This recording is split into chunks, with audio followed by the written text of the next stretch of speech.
Does the black moon howl? Only for those with an unwavering desire to hear the truth. Access granted. You have been selected for an opportunity, an orientation as a trusted associate, if you will, into the secured, contained, and protected files of the Foundation. SCP Unredacted distributes new files for review Wednesdays at 5 p.m. Eastern on secure channels on YouTube, Spotify, and scp-unredacted.captivate.fm. Hello and welcome to the Skip Squad Pod trailer. I'm your host, T-Staff4. And I am your lovely other host, Look Psycho. Also, just wondering, how did you get my house? Who cares? We're recording the podcast trailer. Well, it's not the first time she's busted down my door. You gotta stop. I can't afford to replace it again. Now, let's tell the listeners what we do here. Is it too meta to mention we're reading a script? You want to talk meta? I didn't know what to put here, so I'm talking about what I should put here. She also misspelled want. Anyway. Right. Back on track. Here at the Skip Squad Pod cast, we don't care about what you write, we care about what you love. Keeping you entertained with what our authors enjoy most as readers, from GOI formats to formal articles alike. We don't just talk about guests' favorite SCPs. Each guest will also tell us about their passions and hobbies, completely unrelated to the Foundation. Whether it's robotics, music, or filmmaking, each guest has their own passions that we love to hear about as well. You, yes you, the listener, can participate in this along with us. If you send in emails over at skipsquadpod@gmail.com, we will read them out on the show. When we aren't recording the pod, we document our ventures on various platforms. You can find us on our YouTube channel or wherever you get your podcasts. We also have a Twitter where we post preview clips for upcoming episodes along with revealing who we will have on next. Our handle is @SkipSquadPod. And finally, our website with links to all the listening platforms can be found on the SCP Wiki itself at the Skip Squad Pod Hub. Now get out. And have fun. Smile. Hey there, SCP fans. My name is Grigori Karpin, and this is Simply Creative People, the show about SCP creatives, be they authors, artists, or offsite content creators like YouTube and TikTok. We're focused on bridging the gap between various fans and serving as an introduction to different concepts and stories on the wiki. So, many welcomes to all, and let's get started. Hello, welcome back to a very special episode of Simply Creative People, part 1 of our Halloween specials. Ooh. Let's go. I'm Grigori Karpin, and I'm joined as always by... My name is Harry Blank. I'm in town on vacation. And joined again, our repeat guest. It's Jackal. Jackal. Have you seen a little girl? No, I haven't. Sorry. Short, Blonde, blonde black hair. Just turned 7 last month. Damn, it was black hair, wasn't it? Shit. Yeah. I think I have to leave the podcast now. I failed. Because you were thinking of Heather Mason. I was thinking of Heather Mason instead of Cheryl Mason. Who is the same person. Oh, yeah. Horror is yes. confusing. Especially that one. So yeah, we are, if you hadn't guessed from that opening, we're going to be talking about some horror games. We originally had planned to do an episode, and we still will, doing kind of horror on the wiki. But in the meantime, we're going to do this kind of fun side thing where we talk about the three of ours favorite subjects, which is horror games. Yeah, we're not going to pretend to talk about Arcadia first this time. We're just going to launch right in. That's right. And the reason I had this thought was I saw an interaction between you, Jackal, and somebody else in one of the Discords saying, well, we actually just kept our chat up from when we did our episode just talking about Silent Hill and other stuff. And somebody was like, oh, you should talk about that in the podcast. It's like, yeah, we should. Let's do a whole thing on it. Now the 500th Nerds Talk About Video Games podcast recorded today. I know. So yeah, we've already kind of firmly established who we are with SCP, and people will be able to see in the links in the show description for our author pages. But why don't we talk about maybe our first horror games? Like, what was the first one that you played that kind of blew you away? Oh, dang, that's a good question. I have to go back and into my memories. What would be my first? Oh, you're like half as old as we are. I know. It's still just as hard. Gotta think back. Think all the way back to 4 or 5 years ago when I was young. Well, I'll go first. I actually played for NES. I played the Friday the 13th game, which, if you don't know, is kind of this very strange game where you like roam around Camp Crystal Lake and you try and find all these different items while running away from Jason. And for some reason, the animals in the forest are constantly attacking you because it's a video game, so you have to have something you can attack. And if Jason runs into you, almost certainly you're dead, but there are a couple items you can get to like scare him away. And it just was like mystifying. Like it was just, I mean, this is pre-internet. I mean, I'm sure there was internet around somewhere, but I didn't have access to it. And so it was just total guesswork. It was like, you got to explore all these cabins and get all these fucking items. And then what do you do with it? And it just completely fascinated me. And I have since gone back to play it, and it is a really terrible game. Really terrible. But when I was like 8 or 9, I thought it was fascinating. And I had never even seen those movies at that point, I think. I'd never seen the original Friday the 13th until like 2 years ago. So Yeah, see, I've only ever seen the Angry Video Game Nerd video on it, which to be funny, when that video came out, that game had aged very poorly, and now that we're talking about it, those videos have aged very poorly. So it all works out. I don't like him very much. He's great when he's not doing the thing he's famous for. But anyway. yeah, that's fair. That's the one with the neon color Jason. Yep. Oh yeah, he's like purple. He's like lavender. Yeah. Not the word you but the associate music with was horror. Lavender. No, yeah, definitely not. Except for the color potpourri purple. horror. Or not color purple. The color outer space. Yes. Yeah, it wasn't a very good game, but I do remember that was the first one I played. And to a lesser extent, Goonies 2, which is sort of a sequel to Goonies, but because it's actually like a fairly scary game. Like there's all these monsters and you like first person bits where you're going through these tunnels and these, the goons from that movie pop out. Yeah. It's got a really funny, almost horror movie soundtrack, even though it's about a kid with a yo-yo. Well, Jackal, did you figure it out yet? Yeah. I did think about it, and I've just come to the realization that I've never played a horror game. I don't know what I'm doing here. Why am I here? What's this podcast? No. Actually, it was. I think I got into horror around like the RPG Maker horror game, like the golden era. So I think golden era. I think I can't remember, but I remember I think I got into Aoni Witch's House, and I think Mad Father right about the same time. I can't remember which one I played first, but I think that'd be that. And then I was just like, oh dang, it's like these are pretty fun. I kind of like these. And then I tried getting RPG Maker, like took 2 looks at the UI and quit. I've 100% done the exact same thing. I spent quite a lot of time making stuff for that, but never anything that actually became anything. Yeah. I always like the idea of the games where you are allowed to like really seriously design something, like whether it's like that PlayStation Tiny Planet or Mario Maker or whatever.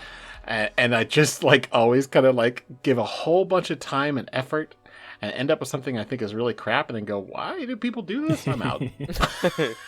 I can write. I don't know what all this other shit is.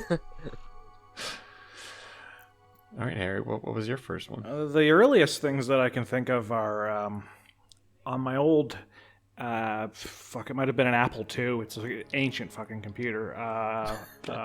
Played a game called Dark Castle, which was, you play a character that my mother lovingly referred to as the Dork, who was just this completely useless piece of shit who was invading this castle and trying to fight his way through, and there were bats knocking you into pits and scary men knocking you into pits and yourself knocking you into pits. And it was very spooky, but also a real pain in the ass, like all old games were. But the first completely horror one I remember playing, which is significantly farther up in the technological scale, was Super Ghouls and Ghosts.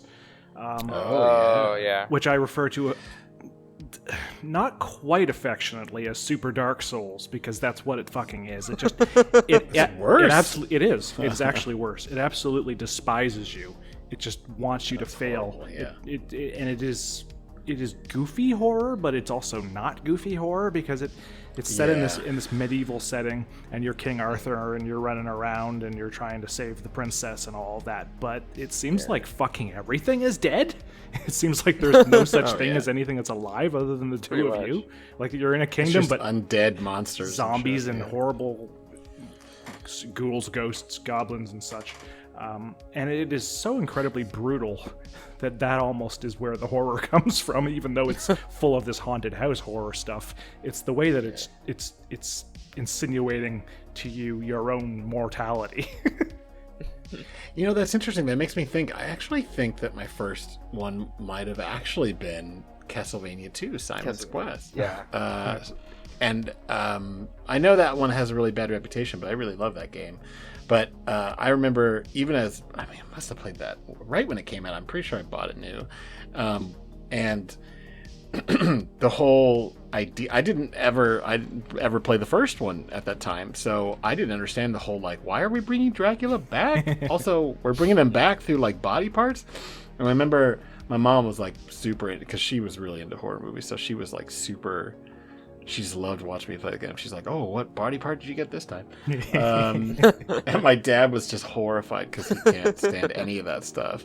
And he would just be like, "I'm sorry, is that Dracula's rib?" And I'm like, That way I can get into this castle. Simon's Quest always had a sort of the horror of emptiness to me, because I did play Castlevania first, and then when you play Simon's Quest, it's kind of like, where'd everybody go? Like, there's no bosses in the castles. Is this game complete or what? It's like they substituted the bosses for just totally inscrutable quests with broken English. There's that, but there's also the sense of, like, here's this horrible world, you have to explore it, no one's really going to guide you. It was, like, really ahead of its time, even though it was, questionable execution. I mean, it definitely was ahead of its time. It has a day-night cycle, for crying out loud. Yeah! What a horrible night for a curse. The morning sun has vanquished the horrible night. Oh my god, I loved it. I loved all of it. Even though it's like, oh no, the monsters are so much worse. I love the implication there are non-horrible nights on which to have a curse. Some nights when you've got an obligation you don't want to fulfill, like you've got to go do a podcast or something, you'd like, I wish I could just beg off. I wish I could say I had a curse, but... Yeah. I'm thinking now, is it not Simon's Quest? It's Simon's Curse? No, it's Simon's Quest. You were right the first time. I believe it's Simon's Quest. Okay. Yeah. I liked the idea once I got into it and, like, read about them, or in some video game magazine or something, that he was cursed because he killed Dracula. Yeah. And the idea was he had to bring him back to kill him again. Yes. It's just like, this is some excellent grade A video game logic. I love it. How is your second plot so freaking convoluted? How could you not think of something a little more sensible? I also like that it's called Simon's Quest, though, because it looks a lot like Zelda 2. Like, it has precisely the same visual display as Zelda 2.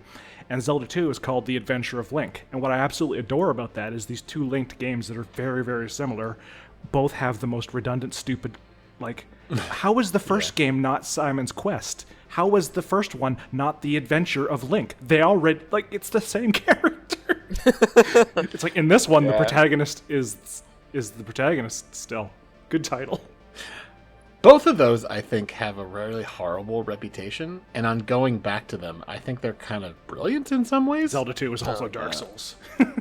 Yeah, hardcore. So hard. So much harder than the original one. Yup. Anyway, all right. So I thought very briefly we could talk about why horror games are so effective versus movies, because I think there's a really, a lot of people I know love horror movies and yet can't stand playing horror games. Yeah. And I completely get it, because I remember I was telling you this, Harry, because I was telling you both that I just started playing Resident Evil 2 Remake. Mm-hmm. I don't think you told me about that you started that yet. Oh, yeah. Well, you just didn't see it in the chat. Anyway, but yeah. It's scary as shit, isn't it? Well, I mean, I bought it on sale, like, in 2020, right at the beginning of the pandemic, when I was just sitting around all by myself. And, like, by sitting around all by myself and constantly looking for a job and getting like anxious and depressed, I just couldn't like build up the energy to like play it. Like I just would no, I don't wanna, I can't. Yeah. Same thing with Alien Isolation, which we'll talk about. I have later. that. all the time, boy. yeah. I have like just, and so I finally, and I did it because I was like, oh, I want to show my girlfriend this. And then I started playing and being like, God, why did I wait so long? This game's awesome. Yeah, it's really good. Yeah, Yeah, I think it's my great. favorite one in the series, and it is easily, far and away, without exception, the scariest out of all of them. I don't know. I think 7 was. I a haven't little played scarier, to be 7, honest. honestly. That's why. that's pretty good. Fair.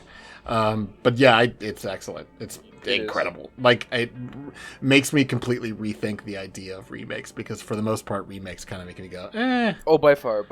I think for me, like when someone says game remake, it definitely I mean, honestly, even the first one for the GameCube and the RE2 remake, those two I think are like the gold standard for Absolutely. remakes in games. It's just like they're both great. The remake of I've Resident played Evil is remake. phenomenal. It's so good. It's incredible. Yeah. Yeah, I've replayed that like 3 times because it's just like, oh, you know what I'm gonna do? I'm gonna go explore that mansion again. Yeah, that's because yeah. it's just solid. Those two remakes compare kind of interestingly because I think Resident Evil 2, the original version of the game, is still the best at being Resident Evil 2.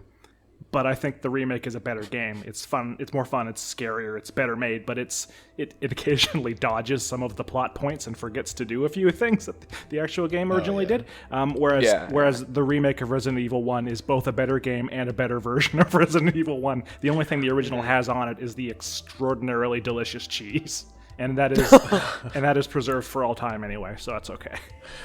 I was Wow, blown what a away. mansion! It's Forest. Oh my God. God.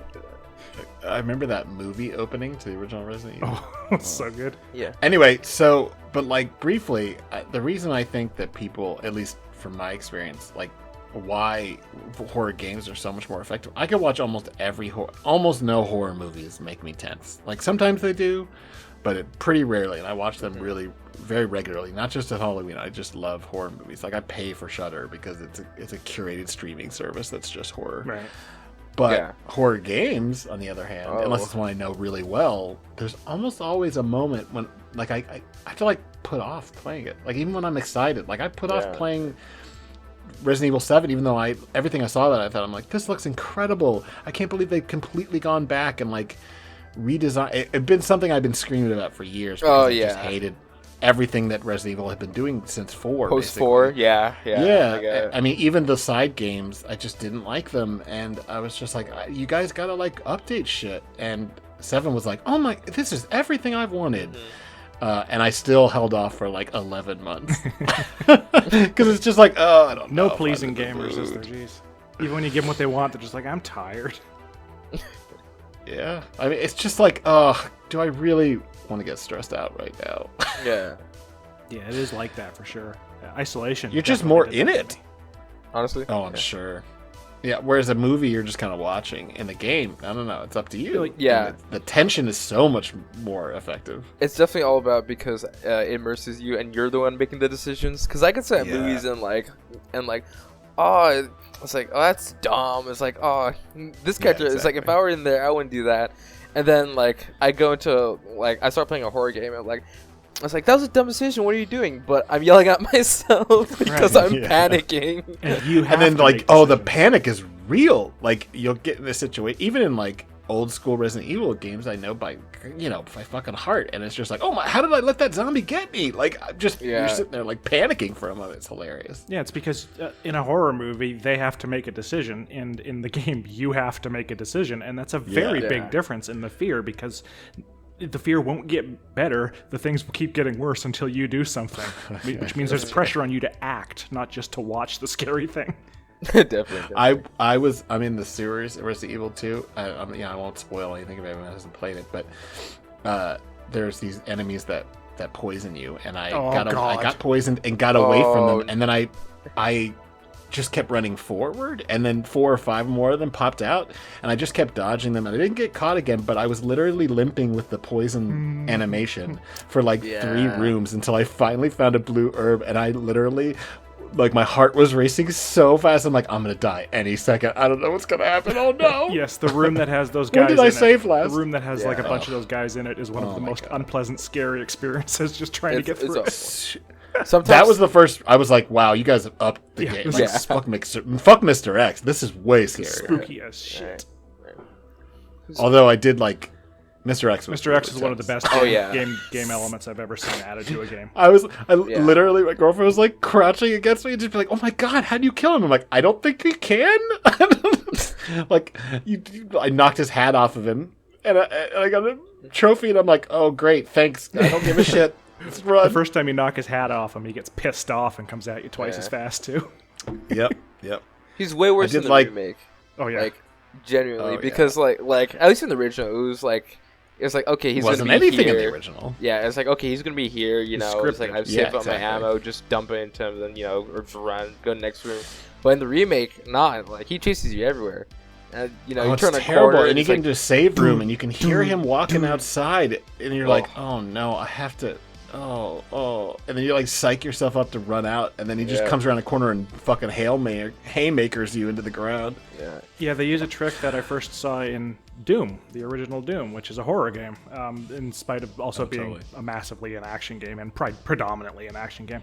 But in the second episode of the last mission where you fight the cyber demon, the first thing you know about him is you come out of your central room. There's a couple of desultory monsters just sitting around, just to force you to shoot your gun once. And as soon as he hears you shoot your gun, ka-chunk, ka-chunk, ka-chunk, you hear his footsteps coming in the background, and it's terrifying. And they weaponize that in Remake, because hearing his footsteps above you on the floor, it's like, oh shit, what room is he in? I know where he is.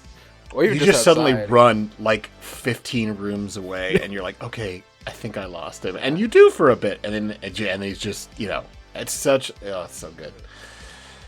But let's get into the subject. So we're already talking about Resident Evil, so let's just we'll come back to Resident Evil. Yeah. Oh, we're gonna talk. We're gonna switch from Resident Evil to Resident Evil. I approve. Well, just just moving down the list. Yeah. Resident Evil was probably. It wasn't the first one, but I would say it's the most effective. Initial. It was the first time I played a game that made me feel like an actual horror. Yeah, same here. Could make you feel. Definitely. I played it when it came out. Because I'm old, and my buddy had a PlayStation. I didn't have one yet.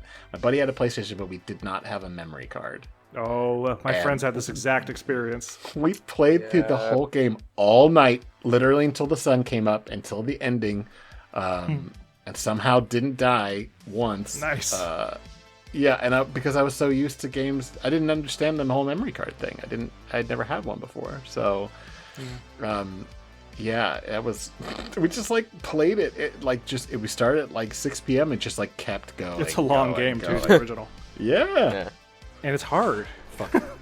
It is hard. Yeah, fucking and it. I think they didn't do a great job telling you ahead of time that hey, you don't actually have to kill every enemy that's in front of you. Yeah. And so I'm just used to games like Castlevania and Zelda. You kill everything in front of you. And by the end, we were so light on ammunition that when we found that rocket launcher at the very end, it was just oh, thank fuck. How do you kill this tyrant motherfucker? Yeah. Oh, they gave us a rocket launcher. Oh my god, thank you. Which they had in the helicopter, because that's where you keep your rocket launchers. Yeah. Of course. Brad piloting the helicopter and also kicking out rocket launchers while he's doing that. Yeah. Just perfectly so that Chris can grab it in the air. Brad Vickers, Chief of Health and Safety, throws a rocket launcher at you out of a fucking helicopter. Amazing. Oh man, those games though, the fucking beginning of all those games, you press start and it goes Resident Evil. Oh, Resident Evil. The fucking best. In fact, my biggest problem with RE2 Remake is that it doesn't say it. Yeah, I know, right? I actually modded it back in. Of course you did. Nice. I had to. I was just I've got to get that Resident Evil. Because my girlfriend had never played. She watched all those movies, and she was like, "Oh, fun! I've never actually played one of these games. She plays games, but she never played that one. Because they don't spoil it. The movies don't spoil the games at all. No, not at all. Yeah, I was like, "Oh, just wait, watch. I'm gonna press start. It's the best." And it does it, and then it just started, and she was like, "What? What is it?" And I'm like, I've been betrayed. thing. Don't worry about it. I literally looked it up on YouTube and be like, this is what it was supposed to be. Yeah, I don't know why they left that out. It's heartbreaking. It is. It's like a James Bond without a gun barrel sequence. What Yeah. are you doing? Yeah. I just always loved that so much. Yeah. Resident Evil. It's funnier I when also there's a had to number. get the Resident other Evil. one. 2. 2. Yeah. Sorry, go ahead, Jackal. Oh, no, I was saying, I had to get that DLC for the original soundtrack in the RE2 remake on Steam. I picked that up. Oh, yeah. Mm-hmm. I was just like, you know what? It'd be nice if this was in the original game, but, you know, I gotta put it back. I bought it. I caved in. I was just like, it's worth it, in my opinion. Yep. Music makes it. I mean, we were talking about the other day with one of the other games we're going to talk about. Like, music in these games is actually, like, wildly good, especially the classics. Absolutely. Like Resident Evil. I mean, like, just the save room music from the old Resident Evils. It's just so. It's just so like. Oh, thank God. Yep. And Silent Hill is fucking built on this Silent Hill's music. great. Silent Hill is literally. I mean, the first 3 games, and the 4th one to a lesser extent, their soundtracks are just incredible. Just so avant-garde. Yep. And like spooky, and then like sometimes it'll be like this weird like pop music almost. You know, I mean the main theme for the first game is like this so kind of good. jaunty fucking guitar Yes. song. Like it's just like, but I hear it and I go, uh-oh. Da-da-da-da-da. Yeah. So good. The main theme for the the third new- one is like a pop song. Yeah, it is. But they're spooky because they're all Akira Yamaoka music and very good at Classic. scary music. He's very talented, yeah. Yeah, let's talk about Silent Hill. Silent Hill, man, the first time I played Silent Hill, I genuinely turned it off after like Yeah. It is scary. It is Oh, boy. oppressive. it's like people were like, "Oh, you like Resident Evil? You should play Silent Hill." And I'm like, "All right, yeah, I love Resident Evil, man. I'm fucking pro at horror games." Seriously, 30 minutes, and I was like, "All right, I don't know what's going on here. This game is stressing me the fuck out." Yeah, it's a little different going from Dawn of the Dead to Jacob's Ladder. It's like, what's yeah. going on here? But it's not even like you don't even get into the really weird shit in the beginning of Silent Hill. It's just wandering around in that fog, waiting for something to come out of the fucking fog to kill you, and then the radio starts like giving that static, and it's just like, I'm gonna have a heart attack. Oh boy, the alley at the start. That alley's amazing. Boy, that alley. Yeah, I mean, and I think as opposed to, I mean, Resident Evil's great and I love it, but it's pretty hokey in a lot of ways. Oh yeah, definitely. Silent Hill is just absolutely unsettling at every. I mean, there's lots of hokiness in it, but I completely forget about it until I replay them, because all I think about is like the music and the tone of the cutscenes and how like otherworldly everybody that you run into seems like. That scene in the first one where you run back into the last time you see the nurse and all that blood starts cascading down her face, and he just closes the fucking door on her. Like, he dips. Oh, I was like, what? No. Sorry, Elisa, we're done here. Yeah, Lisa Garland really got the short end of the stick on that. Tragic character, tragic. Yeah, I mean, the good ending, she, Yeah, fair enough. got a reprieve on that. So, like you were saying, there is still some hokiness. The hokiness totally works for it for me as well, Yeah. because especially in the first 2 games, and they get shit for this. And I saw somebody talking about how much he loved Silent. I think it was actually like a big YouTuber. Oh, it was Josh Strife Hayes was talking about how great Silent Hill 2 is, except for the voice acting. And it's like, No. are you an idiot? Like, Yeah, the way they it's all boring. sound completely stoned and out of it and half asleep for both of those And the first games. dialogue. And the The dialogue dialogue, too. feeds into it. It works for me because they all seem off, Yes. including the protagonist. My favorite part in Silent Hill 2, far and away, and it's no spoiler because it's a nothing moment. The protagonist's been chased by this horrifying, pointed-headed, terrible metal monster covered in blood that's just going fucking nuts like a ravening id everywhere, and it's been chasing him, and he's freaked out. And he finds this fat weirdo puking into a toilet, and he wants to talk to this guy in the middle of this horrorscape, but he's not sure he should, because... And he says to this man, verbatim, this is the dialogue and the delivery, hey, you're not friends with that red pyramid thing, are you? Are you? Yeah, such a good line. It doesn't have friends. The thing is like this half-naked dude carrying this giant hunk of metal he's sharpened into a sword, but it's like clearly just a piece of rusting metal. And like a mannequin. Like he doesn't speak. The dude doesn't have like coffee buddies. Oh yeah, we've got each other's email. Like, what the fuck are you doing? Yeah, I grew up with him, so. Yeah. Our parents were friends, so we had to be. We met each other on the school. Like, what were they fucking? But they all seem so coked out, and it adds to the atmosphere.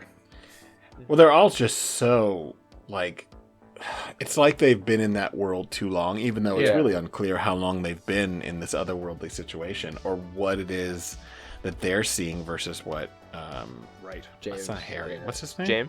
James. James. That was my favorite part of the third one, is when someone tells Heather, God. like, oh, they're monsters to you? That is of course, the best moment in the whole series, because that's just... Oh my God. She freaks the fuck and it's out. just like... Oh my God! Have you been killing people? Like it's so fucking amazing. But yeah, I mean the lady in the second one. That's not the first time you ran into. Because the first time you ran into is this weird thing in the graveyard. But the lady with the knife, and she's staring. I forget her name, Angela. But she's staring into Angela, Angela, and that whole scene is like filmed so that you can see the reflections all the time, and the reflections in that game are incredible because of like they just mimicked it. They literally recreated so that both the models were there. But it's such a great trick because reflections are still something that's hard to do in games. And you see this double reflection where she's like literally staring into a mirror, but staring into the reflection of the knife. She's talking nonsense. Yeah. Oh, that's terrific. Yeah, the dialogue is fantastic in Silent Hill. Like it's so clearly inspired by things like Twin Peaks. It was foretold by gyromancy. Gyromancy. Behold the flower rose. Yeah, that's so that kind of has a strong impetus to why we're having this podcast, because we were all talking endlessly about that new revelation about the new Silent Hill games they're coming out with after literally 10 years of nothing, of silence. And the cancellation of easily one of the most promising projects I'd ever seen in my life, Silent Hills. Oh no, man, I still think about that. I will never get rid of my PS4 because it has PT on it. Ever. Fucking Konami just completely retreating from making video games. Well, here they coming back, though. Surprise. So I never would have thought that would happen. I don't trust them, but Yeah. I'm very excited. I mean, I linked you guys earlier this YouTube video that was going in detail about the new Silent Hill F. And I'm was already excited. F looked promising already. Yeah, I was about to say. But if you watch that video at Gaming News, who pretty much all their content is Silent Hill stuff, they like really break it down, like what the letter, why it's for Forte, and then like why that grave matters, and all these like, it's so good. And it like, people are already complaining online. It's like, it's set in Japan, but Silent Hill's a town in America. It's like, yeah, but from the second game, like they have said, like Silent Hill is not a place; it's a state of mind. Yeah. I mean, the fourth game takes place almost entirely not within the bounds of Silent Hill itself. Mm-hmm. It's like the other town starts with an A or something. I forgot. Yeah, it's like right next door. Yeah, but like I love that concepts escape from the town. They follow people and.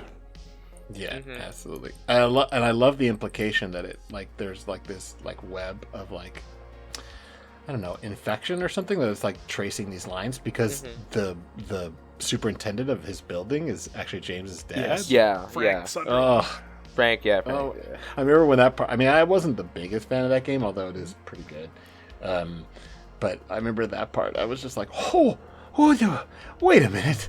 See, that game did the original Resident Evil 2 version of Mr. X, which is to say the scripted one that chases you sometimes. They did that about as well as I think you can possibly do with, I think his name is Walter, the villain in Silent Hill 4, because when he comes at you and he's totally cheerful and calm, and he's just like, I'm gonna fucking kill you for the next 5 minutes. I'm going to come towards you and kill you, and you just have to run back through the level to avoid him. And he's totally implacable, and he's got no reason, no explanation for what he's up to until the end, and it works. It's four works in a completely different way because, of course, it wasn't meant to even be a Silent Hill game. Sure, but yeah. It's not as good at being a Silent Hill game as the others are. But it's still a very unsettling horror. I think he's mentioned it too, isn't he? In one of the newspaper. Yeah, he's one of the people that the cuttings. Pyramid. He was talking about how Pyramid Head spurred him to murder some people or something like that in the newspaper. Yeah. I really was pretty into it, except for the whole weapon degradation thing. Because in that kind of game, I think it's bullshit. Yeah. But I was pretty into it until I realized about halfway through when they're just going to repeat all the levels you just did in reverse. Yeah, while you're being chased. This is lame. I don't want to do this. But I did like the idea of being trapped in your apartment and the weird magical hole in reality and stuff. And watching your neighbors. Yeah, I really like the idea that you could just constantly go back and you could get healed in your apartment until you couldn't anymore. It was like this really good fuck you. That was the best thing. That's, I think, the single best mechanic in that game was the way that they made you rely on the safety of your apartment, and then and everything else is so fucking scary and bleak and unpleasant, but you can go back to the apartment and just walk around and play text adventure, play graphical adventure, and click on things and get text descriptions and stuff and look through peepholes, and then they fucking take that away and nowhere's safe anymore. Oh, you know what? That I'll pop back to Resident Evil real quick, but that reminds me. I think in 3, I forgot. I remember in one of the safe rooms. I think Nemesis can chase into one of the safe rooms in 3. Yeah. And then in Resident Evil 2, there's that zombie in that. Oh, shoot. I think it's the guardhouse on the outside of the police in the precinct, in the RPD precinct. In one of the loading zones. Yeah, the zombies come through the door at you, and it's just now you can't trust either of those anymore. Totally. It's just you never know. Well, in RE2 make, when you use the main foyer as a save room so many times, and then when Mr. X just follows you right in, and it just happens to be the same time when the cop has finally died and turned into a zombie, so I'm running around in a circle, and then motherfucker gets up and attacks me, and I was just like, I'm gonna have a heart attack. And the best thing is, you can still save at that typewriter. Yes, you can. Yeah, you can save while there's a man chasing you. In 3, the original version of 3, I haven't played 3 Mick. But in the original version of 3, there is a save room where you can save and you can rifle through your stuff or whatever. And then suddenly, and the happy music is playing, you're in a safe place, blah, blah. And then suddenly there's a really loud clunk and dust falls from the ceiling and the fucking save music stops. And the game's like, yeah, you're fucked now. Found you. But yeah, that thing you were talking about were the loading screens. Every Resident Evil game, the original bunch, in order to extremely poorly hide the fact they're loading the environments, they show you a door in a black background, and then they zoom in on the handle, and then the handle turns, and then the door opens, and then you go into your next room. But yeah, like Jackal was saying, one of the doors in Resident Evil 2, it does that, and the door opens, and zombies come out. So fucking good. So you're not even safe in the FMVs. I had been thinking that was going to happen for 2 games. Every time it happened in 1, every time it happened in 2, I'm like, there's going to be one where they trick you and a monster's going to come out. And it didn't happen, and I swear to God, I had finally let that go by the time 3 had come out. So for 2.5 years, I've been playing these games, and then suddenly it was just like, oh shit, they did get you. They're great at that, even playing the long game. Jackal, do you you remember the difference between the dog hallway in the original game and the remake? Oh shoot. Yeah, isn't one when you I'm trying to remember. I think one's when you're going, I think in the original when you're going back there, the dogs come in, then in the remakes when you come back. Yes, in the original you go down this hallway and you walk past a window, and then the window shatters and a dog jumps in and chases you and attacks you, and then the next window does the same thing. And in the remake, you're expecting it. They know you're expecting it. So you walk past that window, and you hear a crack, and some glass comes falling out of it. And nothing happens. And you're like, oh. So you leave, and you forget.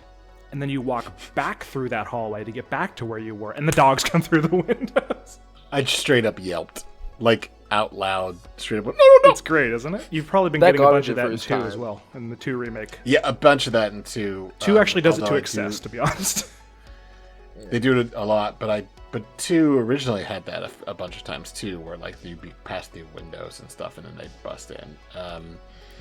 The best one Fucking is police station. the best one is the subtle one. Is the first time you see the liquor in the original version of 2, because you walk past a window and it walks past the window on the wall on the other side, yeah, and it's just like classic. blink and you miss it. And then they didn't do that in the remake, and you're like, oh, they didn't. They made it much more Oh, obvious. they didn't. Yeah. Do it. Yeah, I saw because you see it it's like directly in front of you, and you see it cross on the window. But what was cool about it is, in that room, like, and for the next several rooms, I was like, okay, where's this liquor? When's Yes. it coming? And so I was super tense, and it didn't come out until like I came back through that hallway, I think, and it busted through the ceiling. There are a few And it was things. just like, Sorry, there are a few things like that where I was waiting for something to happen and it didn't happen, and I was irritated because I'm like, okay, it's a remake, and they're like, haha, you thought this was going to happen, it didn't happen, and I still enjoyed the way they did it and enjoyed the way they recontextualized it, but I was a little annoyed, and then I played through the second versions of the same scenarios, Yeah, the bees. and like I'm not going to say anything or spoil anything, but anything that irritated me, they fixed. They curate the experience of that so well. They're like, he's going to expect this, and then it's not going to happen, and then it's going to happen somewhere else, and it's going to scare him, but he'll still be a little irritated that it didn't happen, and then we'll make it happen somewhere else. They manage their expectations so well. something that I think they did poorly in the original one was they did not really guidepost you to all the weapons.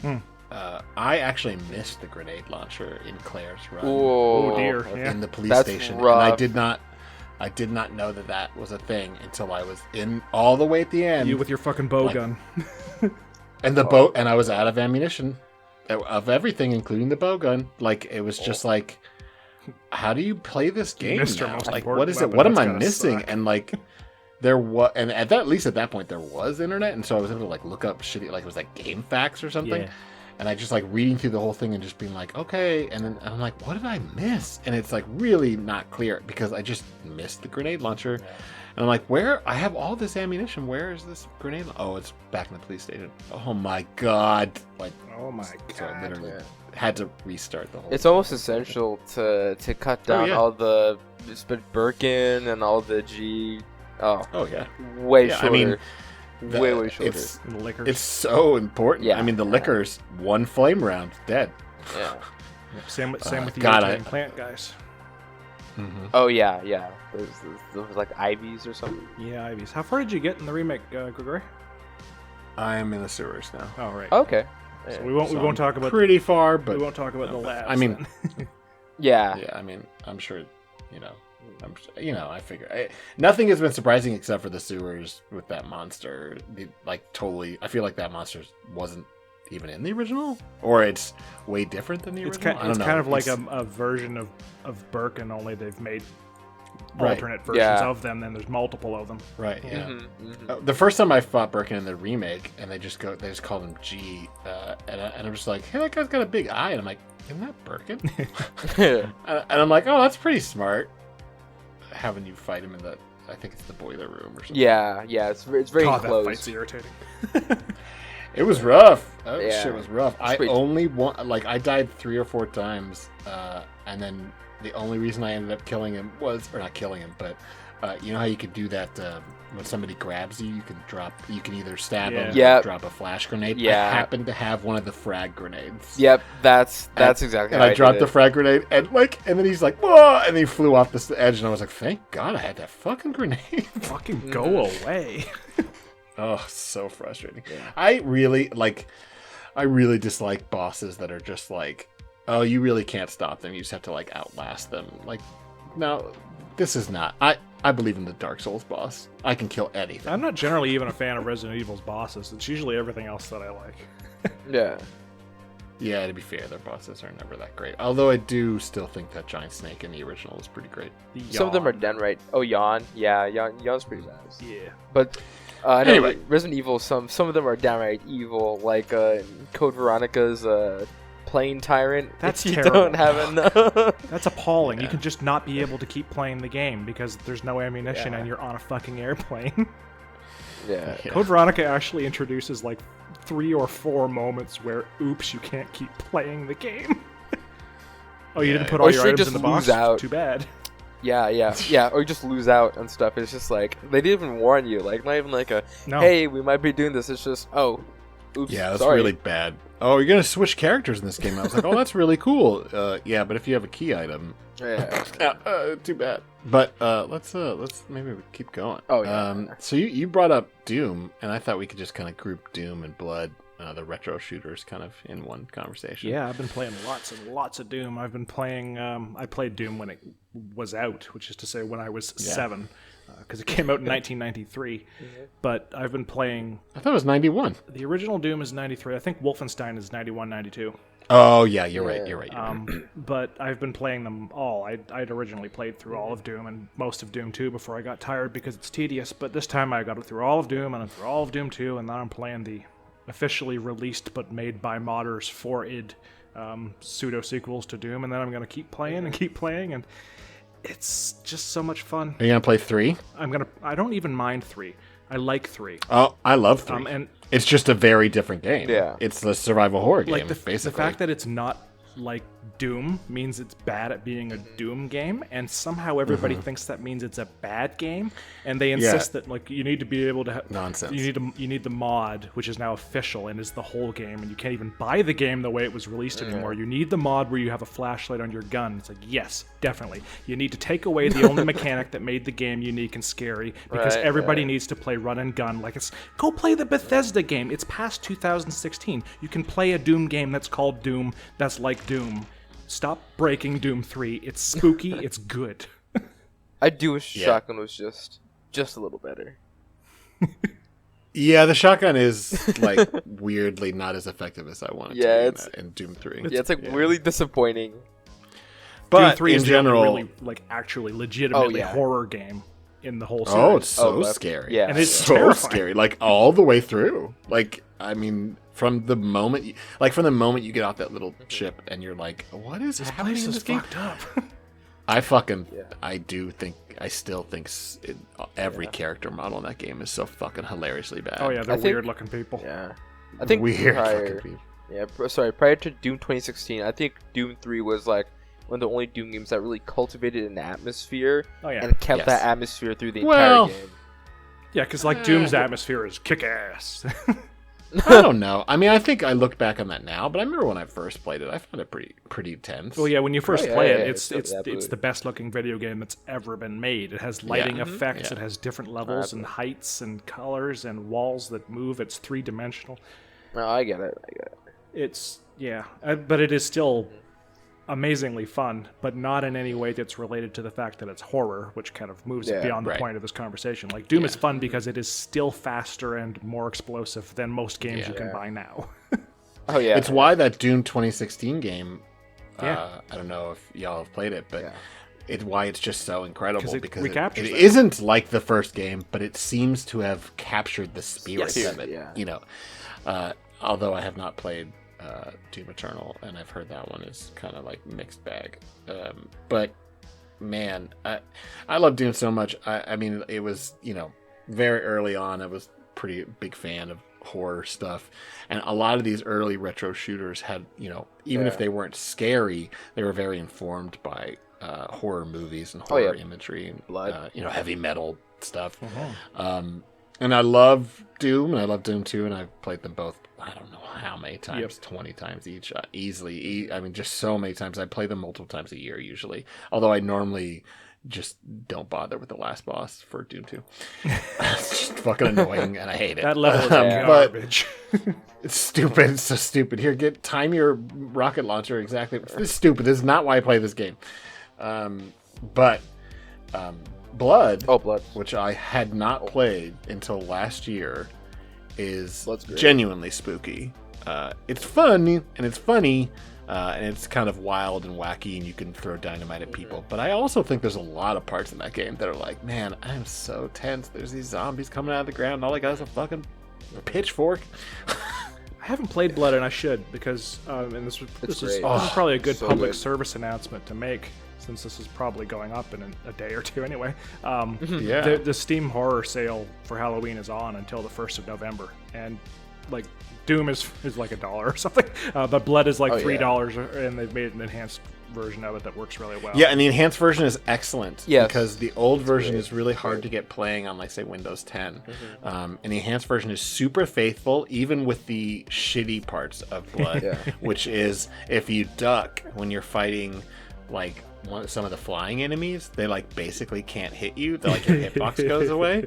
And they were so true to it, they kept that, which is really funny. But Blood is so informed by horror movies. Like, there's so many levels in it that are just completely, like, hey, you played Evil Dead? Hey, or hey, you watched Evil Dead? Hey, you watch Frankenstein? Like, it's just that. Blood's level design is Incredible. it is immaculate. That's all I have to say. It's very immaculate. I mean, it's still impressive. The train level is still impressive. I love that train level. It's just so. It's like, how was this game made 25 years ago? It's so impressive.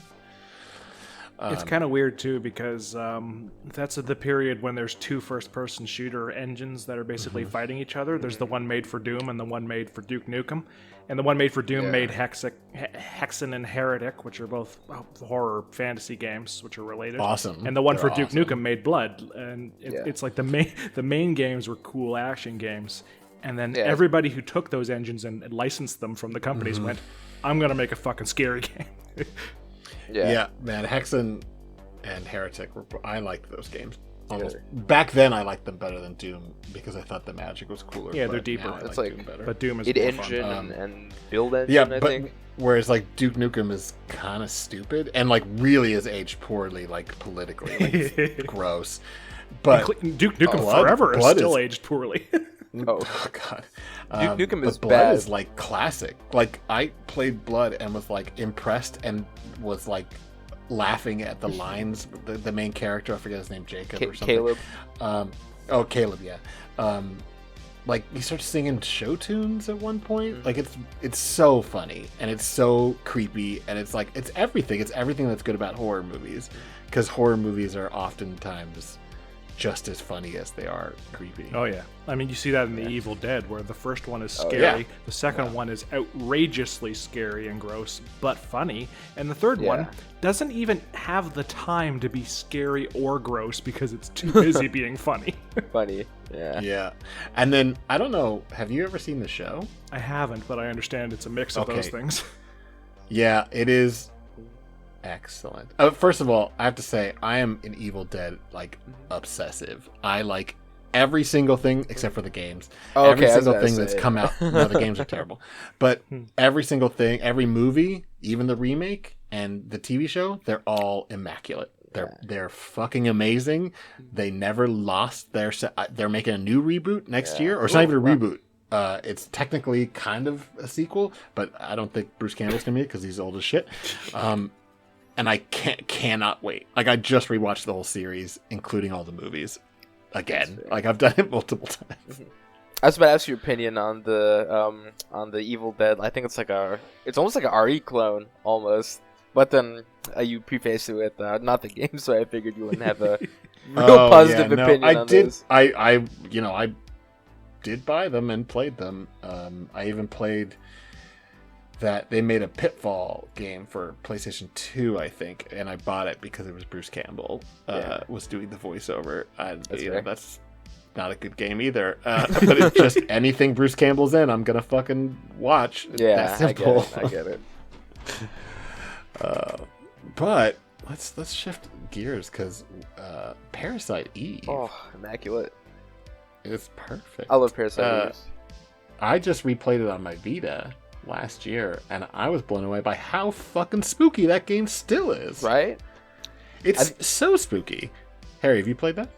I haven't played it, but I know a lot about it because I have a friend who just adored it and like told me the whole plot over the course of recess over seseveral days. So I know Parasite Eve. Funnily enough, go on. I didn't have a PlayStation at the time. Go for it. Oh, funnily enough, I think after Parasite Eve, I was just like, man, it's like I couldn't find a copy of the novel in English, so I got like an EPUB of it, and then funny enough, I think you guys know I'm like half Japanese, so my aunt and my mom's family's still in Japan, so I asked my mom, I was like, hey, do you know if I could get a Japanese copy of Parasite Eve, like the novel? And then lo and behold, like 3 weeks later, shipping from my aunt, and it's like a brand new copy of Parasite Eve. I was like, dang. Awesome. So I just have that, it's like it's is that like a light novel? No, it's a full, or is it full novel. Full? Oh, that's good. One of those paper things. Oh, the Japanese light I novel is like a. Okay. I asked because I just started reading for the first time because I always like these movies, but I just started reading the Vampire Hunter D. Yeah. Which are awesome, although they have not aged well when it comes to misogyny. Horror and misogyny. Yeah. They're just best buds. Yes. Well, Japanese horror. Especially Japanese, best day. Yeah. I love Japanese culture and I love Japanese media, but there are a lot of moments that make me go, ooh. Yeah. Love it. Like, how you know somebody's a bad guy in Vampire Hunter D? They at some point will threaten to rape someone. Yeah. Like I've read 3 of those little light novels now, and there has never been a moment that the bad guy did not at some point threaten to rape just somebody. Casually throw that. It's in just there, like, why is that even being brought up right now? Just out of nowhere, he looks off screen for a moment contemplatively, and then just brings it up in conversation. No, sometimes it really is weird. Like there'll be like a confrontation or something, and people are like, getting ready to fight, and then like someone will make some comment like, "Fuck her to death," and it's like, what? Why? We didn't need that. Cut it out. That's horrible. Parasite Eve actually has like a full movie from the original novel. I've yet to see it. I heard it's decent. It is pretty good. Oh, okay. It is. It's the effects are not amazing. I bet it's like 90s but it is. It has the atmosphere pretty down. Okay. Honestly, it's pretty good. I've seen clips. I've never seen the full movie, so it's not the same. It's pretty good. Yeah. It's not the same. So we haven't really talked about the game at all. So Parasite Eve, if y'all don't know, is a horror game, but it's actually an RPG horror game. It was done by Square Enix, the same people who did like Final Fantasy and Dragon Quest. But it's kind of like, what if we took Resident Evil or Silent Hill and we just made it kind of turn-based? It's not fully turn-based because you still have to worry about you get in a fight, the enemies can like come and run and attack you, and you have to wait until your timer sets up so you can get a shot off. It's almost like an RTS. As weird as I describe it, it's almost like an RTS. Yeah, in some ways. And you brought it up, I think yesterday, but it is so effective because it takes place in New York City, but in a New York City that's been fully evacuated. And I'm sure they did that because they didn't want to have to, it was on the original PlayStation 1, and there's no way they were going to show millions of people. But what that is effective in is that you keep finding yourselves in these places that should be full of people but aren't, and it's just incredibly lonely, and you're just waiting for something to come out of the woodwork and attack you, and then they do. It's very famous places too. Like I think in the original, I think there's this whole section. I think in Central Park. I think there's a whole part in Central Park. There's a whole part in the Chrysler Building. Yeah. I think Carnegie Hall is where it starts. Right? Yeah. It's like infamous opera and then, scene. Yeah, the opera Carnegie Hall. Yeah. Oh, it's kind of hokey in some ways, and the dialogue is kind of questionable in terms of the science and stuff. Oh yeah. But are you telling me that overall, the mitochondria have never rebelled against us? Really? Are you trying to force that pro mitochondrial narrative on us? Yeah, definitely. But it actually is genuinely spooky. Yeah, definitely. The soundtrack helps. Even though you've got guns and you basically end up getting magic at some point. It's got this atmosphere that honestly, even some of the Resident Evils never really felt like. I mean, Resident Evil felt horrific and but claustrophobic. This always felt I don't know, I could go anywhere in the city. You can't actually, but it feels like you could go anywhere in the city and it's gonna be filled with horrible shit. It feels grand, just like real New York. Yes, right. Yeah, just honestly, just like you go anywhere there and you can find some horrible shit. Although, like so many horror games, the last boss in that game is fucking bullshit. Oh yeah, maybe. It's just fuck off. Boom, boom, boom, boom, boom, boom, boom. Run to the. Yeah. And like so many of these ones we've talked about, this fucking soundtrack we were talking about yesterday, Yoku. the soundtrack to Parasite Eve, I listen to it all the time. It's haunting. It's so great. Especially the operatics. I'm a huge fan of operatic stuff in the horror. Oh yeah, it sets the tone. I mean, from the beginning, this sense of like grandiose, like artsy, but also horrific body horror. I mean, just that. I mean, if you're not interested in necessarily playing it because it's fairly dated, which that's true.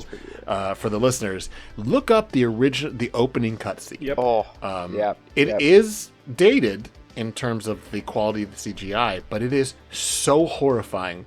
Watch. I don't even want to say what happens because I want people to go and check it out because it's so impressive. It is. Even now, I'm like, when I replayed it, I was like, wow, that scene is still very unsettling. Oh, so good. It's wonderful. And kind of because I didn't actually put it on the list, but I wanted to throw it out there for a second. The other RPG that is a horror game is Kodelka.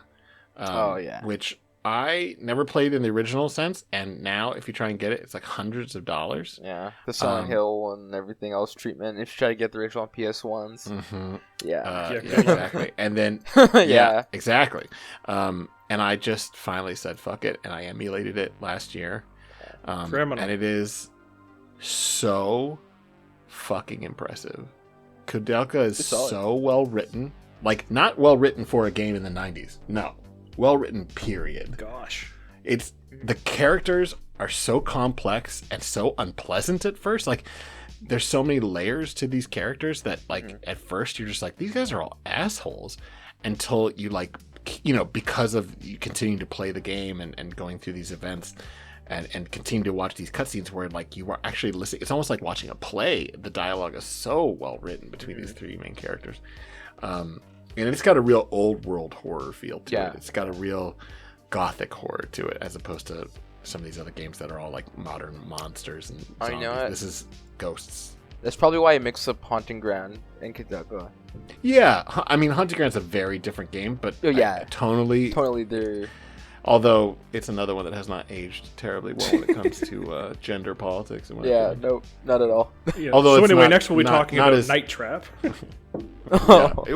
Dude, it is kind of Night Trappy. Like every single, there's no oblique like references, but you get the real sense that like all these people want to like horribly assault this woman, and it's just like, oh god. Well, I mean, her uncle is probably the worst candidate out of those. That whole subplot is just, ugh. Yeah, this is always a thing that comes up in horror, especially the from the 80s and 90s and 70s even. Yep. It's why there's usually a woman who's the last person surviving in the horror movie. It's because they imagine that is a greater kind of horror, the threat to the woman, and they carry it way too fucking far in a lot of that old stuff where it becomes actively misogynist. Whole subset. Yeah, it's there. I am personally, and at first I was very offended about it. Just because of the gender politics and how horrible it is and misogynist it is. But honestly, I'm horrified and upset about it every time sexual assault is used as a horrifying thing in horror movies. Yeah. Because it's just so fucking tropey. Yeah. Also, like, it's just lame. It's like anytime you see like incest or like cannibalism, you're like, oh look, I'm supposed to be shocked at this. Just leaning back on the automatically shocking thing. Yeah. I'm just bored and offended that you thought that this would do it for me. Like, it's just. It's so fucking sad. Speaking of that, I think the first Clock Tower game is actually, I think it's a game that holds up pretty decently today. I think. I mean, it's a little clunky. It seems like it's going to be that same kind of problem, but it doesn't. It feels kind of like a fairy tale in some ways, a horror movie fairy tale. Yeah, because the logic, it's got a lot of magical thinking. I feel like, but yeah, it does. Got a guy who's got a big pair of scissors in it. Yeah. He's not terribly iconic. Did you want to talk about Clock Tower? Did you have something? Hey there, fans of Simply Creative People. We're mostly unsponsored so far, so I figured I would take the time to mention that you can support the show on the show page at anchor.fm/simplycreativepeople, Or, if you're so inclined, you can check out Harry or my Ko-Fi pages at ko-fi.com/harryblink or /Grigori Karpin author. Things are crazy tough out there, so if you can't afford any financial support, and trust me, we understand, do us a favor and mention the podcast to someone who might enjoy it, or spread the word online. If we want to bridge the gap between fans and creators, we've got to get the word out to new fans. In many ways, this show is designed to be appealing to new and old fans of SCP alike, as we can all enjoy some discussion about this thing we love, and we can all learn something new. Heaven knows I learn something new every week. Thanks so much, and we love you just for listening. Thanks for the support through all these first few months of the podcast. You're the best. Jackal? I mean, that was pretty much it. I don't know. I like the original Clock Tower, but that's because it's very clearly inspired by Argento's Phenomena, and I'm a big fan of that old Italian horror. So any game where I can replicate that. Let's talk about movies that don't really treat women with respect. Dario Argento. Dario Argento, yeah. Just side note for a second, I always loved Suspiria. I still do, but because it's like a trippy mess. Mm-hmm. And I just watched the remake, and it is easily one of the best horror movies I've ever seen. Wait, that's pretty good. It's like way better than the original. Sorry, classic. But it's like super smart and like poignant and like it's so well acted. It's just like, wait, guys, you remade a movie that was like kind of cheesy and really wonderful just for its visuals and its music, and you added all this brilliant subplot and like narratives to it. Like there's political commentary in it. It's very, very well done. It's brilliant. That always makes me wonder why you didn't just make your own thing. If you had all this stuff, why'd you add this to somebody else's thing? I mean, it's a really iconic, interesting sort of setting in a lot of ways too. I don't know. Yeah. I get what you're saying, but I don't know. I'm very impressed with it. Mm-hmm. It's really good. It's so good. But yeah, let's talk about System Shock. Because we've been talking about that a lot too. Oh, System Shock. System Shock, or as I like to call it, System Shock 2. No, I mean, I do like System Shock 2, but not nearly as much as I like the first one. What? Yeah, I just felt like the first one just felt like more tense in a lot of ways. The first one is more tense. I feel like it's also really I feel like hard the second one is great.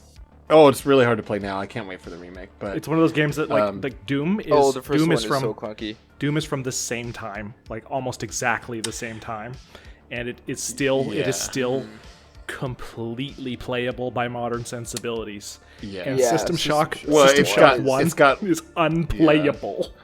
A System Shock 1. It's because Doom has like 1/10 of the systems going on. Yeah, Doom is shallow as fuck, and System Shock is trying to do like 20 things, and like 19 of them are beyond the year that it's set in. Even with the enhanced port, totally. It's still like really clunky. So like you gotta like swap between everything. The heads-up display in System Shock takes up like 75% of the screen.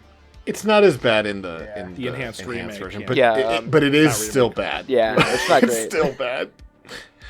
But it's got fucking voice acting in it, which they added for the CD-ROM version, which of course gives us the I love the voice acting. The immortal voice of Shodan. Terry Brocious. I love that she's coming back for the remake. That's so incredible. Good. Yeah. And I think her husband Eric Brocious did the soundtrack for the first two games. Yeah. So cool. I mean, how can you hope to challenge a perfect immortal machine? Oh, so good. The bleed of form is dead. To play through the cyberspace parts with actual graphics. Oh, I'll be honest. Sometimes I go into cyberspace just for the music. That cyberspace music slapped. No, yeah, it's pretty good. Citadel Station. But that whole, I in some ways, I think it's my favorite, like, person stuck on a ship filled with weird monsters in space, because that's kind of a whole genre of like not only games but movies too. Mm-hmm. And it more clearly than almost any of the other ones just from beginning to end, it's so tense. It doesn't matter that by the end you have like badass weapons. It doesn't matter. It feels just as tense. Yeah, that's like the primo setting for survival horror in video games is very large space that was full of people who are all dead, Yeah. and you are late. Yep. Yeah. In that one, you're late because you're in a coma, because you've been operated on, because you wanted to be operated on, because you wanted cybernetic implants that you earned by disabling the safety Diego. mechanisms on the station's AI. And of Well, course, this- you wake up from the This coma. is the only way you were going to get pardoned. Yeah. You were going to... You wake up from the coma and find out that removing the safety mechanisms from the AI was not a good idea. Oh, man. How does the Diego and- try Optimum? My genuine problem with the second one, and it's not like a huge problem, it like really took the focus off of the like loneliness and the freakiness of this constant like antagonist, and like Yeah. was like, oh, what if there were like monsters like in Half-Life 2? Yeah. It just was like, oh, a hive mind alien. It also not as interesting. It also in the last act drops the ball and then like repeatedly slips and falls Yeah. on its ass while trying to pick up the ball Yep. for like 3 hours. The ending of System Shock 2 is that's one of true. the worst endings of any Yeah, video game ever it's, made. It's, well, what do you expect? What's his name made it? Oh, it's Ken Levine, yeah. I gotta love That's that. all last he ever line, fucking though. does. Ken Levine only does, hey, this is a cool game. What if we fucked it up in the last 20 minutes? That last line is like, nah. God. The ending. I feel like I've never played a game by him that didn't make me pissed off by the end. Like, I don't care if it's System Shock 2, Bioshock. Bioshock 3 made me super angry. by Ken the end. Levine. Did he do Thief, or am I thinking wrong? you might have because no, they were. that's It's Looking Glass at no. least, isn't it? Thief, I'm pretty sure. yeah, is but the I same think company. he was in a support capacity. I feel like it was the other guy. I forget his name. The guy that did the original System Shock. I can't remember. Yeah, well, it makes sense because I mean, all of Ken Levine's games have the same plot. I mean, System Shock is Seriously. System Shock is Bioshock Infinite. They have the same plot. Yeah, ironically, I think the best Bioshock is Bioshock 2. But He wrote. He was a writer on Thief. yeah, I knew he was in a support capacity. I do know that he was involved. I just don't think he was. I mean, a lot of people who start out knowing what they're doing gradually know what they're doing less and less and less. I mean, he clearly knows what he's doing. It's just he needs like. You know who carried that game though? Thief. Showdown. Terry Brocious wrote that game too. Oh, really? Yeah. As funny as it Man, is. Thief actually has a pretty good plot. Honestly, Yeah. it's kind of weird, but it's got kind of a horrifying plot too. Yeah. Almost. System Shock's one of the first games that increased the horror by showing you what happened to the people who were actually there. Like, the know. characters Oh, are yeah. all post-mortem, which is where Looking Glass and then later whatever the hell come 2K, where they just all the plot is delivered post-mortem by recordings people have left behind, which is such an Yeah, important it's kind of a element trope that now, Yeah, but- it's such an important element that they had But to I feel make like- up shit for it to work in Bioshock. Like, yeah, everybody has fucking giant tape Oh, yeah, recorders yeah, they carry around. I know. This is You know what? 1960s. It doesn't even work too because you're not paying attention to it because you're so constantly fighting off whatever those stupid drugged out people Yeah. were. God, Splicers. Bioshock's stupid. Yeah, it was not as good as it was But I supposed to feel be. like System Shock and other games like that where they left notes everywhere. I mean, Resident Evil as well. I swear to God that like when I first found out about SCP, I was like, oh, this makes perfect sense to me. Yes. It's the same thing. Yeah. You know what? Think about it now. Actually, I think I love how in System Shock you can pretty much find everybody. Like, oh, this Oh, yeah. person's dead on blah blah blah Right. level, and that's it really helps sell that cohesiveness. That Oh, you know, 100%. that's like, The oh game- shoot, it's like, The oh, game that this we'll be game, talking this about game. later, like took that in Rampant. Yeah, Yep. yeah. I just want to say that right now before we even talk about that game because the best thing for world building that Prey, I don't know what is it, 2016 or whatever, whenever Prey 2017. 2017, the coolest fucking thing in that game is when you find a security console for the first time and you suddenly realize everyone who would have worked on this station has a name, a job, a bed, Yeah. a workstation, and they are all physically present in identifiable locations, alive or dead, on the station. And it's like, oh my god. Oh yeah, speaking of that, shoot, I don't remember the name of this game, but there's a game that came out recently, and it was about an accident on in like an underwater research station, and you have like this whole like it's like a PDA, and it's got like the name, occupation, and picture of everybody like on Oh, board, wow. and then when you come across their dead body, it marks them off, and then you like it tells you how they died and everything. And That's it's good. like Is it? that's I didn't get far enough, but it's fantastic and spooky. Is it possible that was Soma? no. It's later. I think it was an indie horror game. That's why I do. Well, Soma's kind of an indie horror game. It is. I think I know which one you're talking about. But was it Narcosis? yeah, I think it was Narcosis. That also reminded That me one's- of Viscera Cleanup Detail. Have you played that?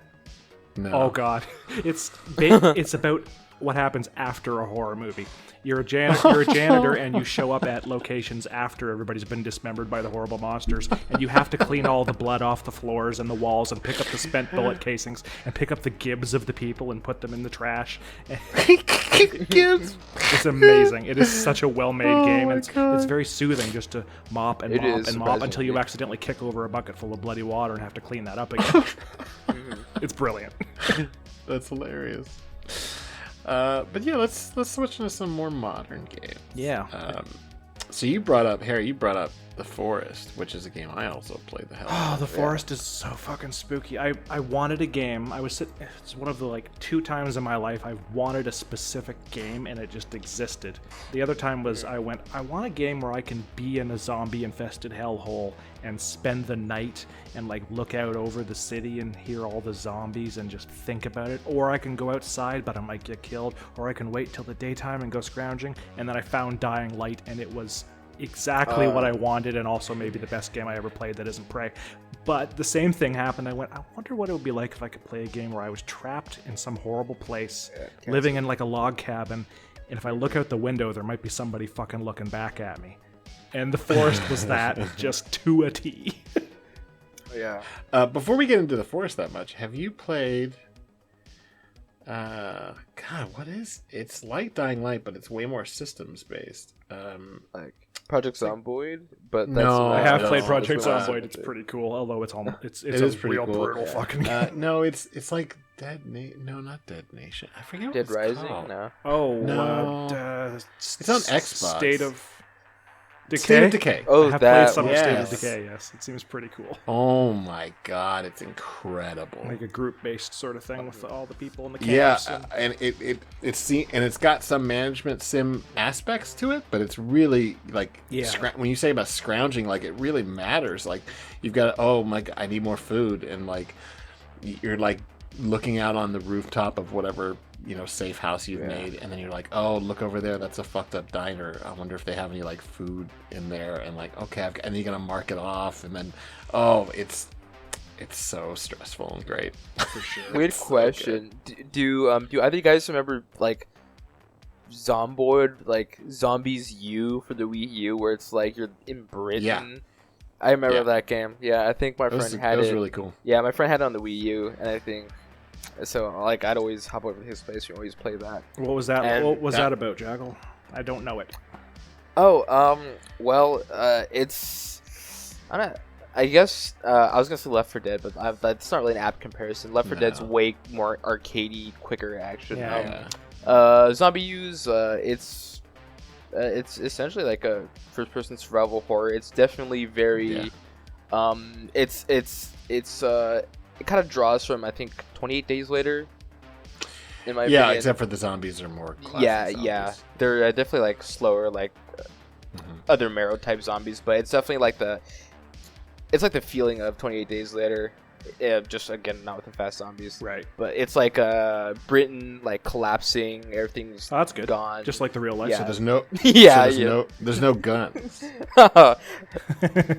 It's all like you get like a cricket bat and like or like a golf club or something. Yeah. And it's like this unique mechanic with using the actual Wii U. So it's not the best game to port onto other platforms. Yeah, unfortunately. I did play the port and it's cool, but it's kind of missing that feeling because like you could use the actual game tablet as like I think there was like a motion sensor, and then also like you can look at your map and stuff like while you're playing it, but there's no pause. Yeah, it was very good. The coolest and most annoying thing about that is when you die. Yep, I knew it. When you die, you don't respawn. You start all the way back at the beginning of the game with a different survivor, and then you have a location bit, and you have all your cool shit is like with and so you've got it, and there's like you can open up shortcuts and stuff like that. And it's not like you have to play the whole game again, but I only died a couple of times because it's really not that hard. It's more like spooky, but it was a stressful experience. Being like, man, I gotta get back. I like all the fucking healing items and fucking like candles. But your upgrades, you do lose all the upgrades, your upgrades, which was it's like it really sells the idea that you're somebody else in this hellscape. You know, you're not the same person you just for 2 minutes ago before you got mauled to death. Oh my god! Actually, honestly, State of Decay is like that too because characters. Yeah, you can lose characters can die. permanently. Yeah, you can lose your main character. Like I did. Hero That's what I did the first time I played. I got my first character killed. I'm like, oh shit, what? Yeah, I did it, and then I had to like try and build up one of the other side characters, and it was really shitty. It was like, wow, you have to genuinely plan out your. Oh, you know what? I've been playing this game wrong. There's nothing arcadey about this shit, even though it can feel like it sometimes. Yeah. Okay, forest. Yeah, so the premise in the forest is I've actually, like, sometimes I think about how well things are done in video games just to lull myself to sleep. The forest has the most fantastic, phenomenal opening of all time. You're sitting in an airplane, there's a kid in the chair next to you, he's got a drawing and he's got a book, and you're looking around the airplane and there's nothing to do. So you pick up the book, and the book is a survival handbook. And you go, oh, okay, oh, this kid's probably my kid, okay. And I gave him a survival handbook with a bunch of recipes for surviving in the wild, because surely this kid in an airplane is going to need that information at some point. And then the airplane fucking crashes immediately, and some horrible guy kidnaps the kid, and you're stuck in the wreckage of the plane in the middle of a forest full of cannibals who hate you. And this happens over the course of about 2 minutes. and all you have now to do is look at the survival guide and go, I guess I need to build a lean-to? And then a cabin and cut down trees, but the people in the forest are not happy to have a neighbor. Yeah, that game has one of the most impressive like arcs I've ever seen in a game, where the first few days you will only catch little glimpses of the cannibals. Because they're worried about you too. They're like, what is this fucking guy? Right. Yeah. And if you actually don't, I feel like, and I don't feel like, but I didn't play it this way because I'm too Mr. I love Dark Souls, so it'll kill everything. But and then I made that game so much harder for myself, because if you hold off on being aggressive with them, it takes them a lot longer to be aggressive with you. Yeah. From what I understand. Yeah, they'll test you. They'll smash your stuff if it's far away from your house or whatever. Right. They'll keep their distance, but if you start stabbing them, they come at you. Like quick. But that game is so. There are very few games that have done darkness as effectively as that. Dying Light is another one, and Dragon's Dogma is another one. But very few games that made me fear just pitch black. And people making scary not a lot noises of great in the background. and there's not a lot of great ways to like light your way. I mean, you can find batteries for your flashlight, but you're on a fucking deserted island. And because it's pitch black, if you do happen to turn your lighter on or whatever, they see you. Yeah. So and also, it doesn't go that far, too. It's like your immediate surroundings. I've like ran directly into people or things with the lighter. And it's like, being stuck outside in the dark in the forest, far from your house, which you can't always even tell in what direction your house was in, is scarier than the darkness in almost anything I've ever played. Dying Light is, like you said, Dying Light is the closest analog, because being outside in the dark in Dying Light is also fucking terrifying. Yeah, but mostly because the monsters are so much worse than the volatiles and Dying Light are just like Jesus Christ. But the forest is great. You can. It's a survival sim. Like you cut down trees physically with an axe, and you collect the logs, and you look at the survival book, and you build a cabin, and you do all that shit. And your neighbors don't appreciate your taste in architecture. Let's say the SOS. That SOS is so dastardly. You can make an SOS out of rocks. Yeah. And there's fucking airplanes going overhead like every couple minutes. And you're like, come on, for fuck's sake. It's funny. I mean, I don't know if it's a little bit of a spoiler, but that SOS literally does bring one overhead.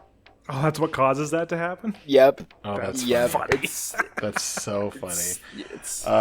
Because there's like two, maybe even 3 parts of that game, but definitely 2 separate parts where, like, at first you're just trying to survive and, like, eat enough and get enough free clean water and, like, make sure your defenses are good enough. And then eventually it's like, oh, wait, I gotta find my kid. Yeah, because And, like, not to spoil the ending, but, like, the cannibals have homes, and some of those homes are villages, but some of them are, like, these deep-ass fucking terrifying caves. So if you've ever seen the movie Descent, it's that. Yes. Hate those caves. I would never. Oh, it's so stressful. Yeah, once I reached that point, it'd be like, yeah, that kid's dead. Even if he's not, I don't understand. Like, because I played that game specifically for the experience that I wanted of living in that forest and being freaked out every night. In my head, I was like, there's some fucking kid on the plane. I don't know who he is, but he's sitting right next to me. He's really irritating. And then he gets kidnapped. And I'm like, well, that's unfortunate, but it's not mine. I'll be honest. I'd always speed run to the flare gun. Every time I boot the forest, I'm just like, oh, all right, time to head north to grab that flare gun. I look for the boat just so there's somewhere to sleep. That Oh yeah, the yacht, yeah. All I know is that I've never been more excited than when I found the katana in the Oh caves. yeah. I was like, oh my fuck.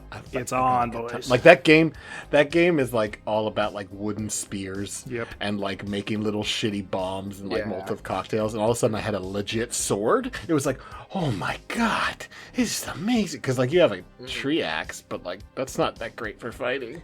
It also really handles the interaction between you and them fairly well, because you start out and you're like, I don't know who these people are, but they're terrible. But from their perspective, you're kind of terrible too, and you become incredibly terrible over the course of defending yourself from them. Oh yeah, you're a mass murderer. And they're not happy about it. And it isn't just like, oh, I killed the guy, haha. You kill them and they lie on the ground whimpering, and you're like, are you gonna die?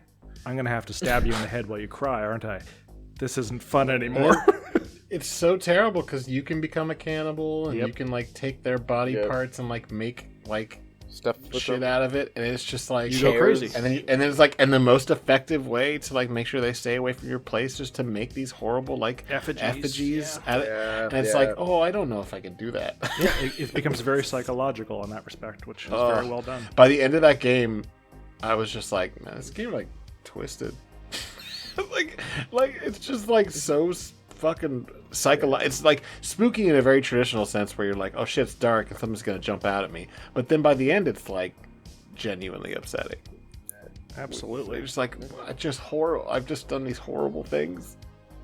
Yeah, but you get some sweet pop music, you know. You get that cassette player, you know, you loading the tapes. I do like, I won't spoil it, but like when you get to like the end game content, the wild difference in the setting was like jarring in a really good way. It was like, whoa, what is this? Yeah. It was familiar. I liked it. Good game. Yeah, it was good stuff. Okay, so next one we got on the list is Alien Isolation, and I have not played it yet. Oh man, it's great. Like, I love it. I know, I need to play It's great because they made Alien, and they made Aliens, and they never made anything else.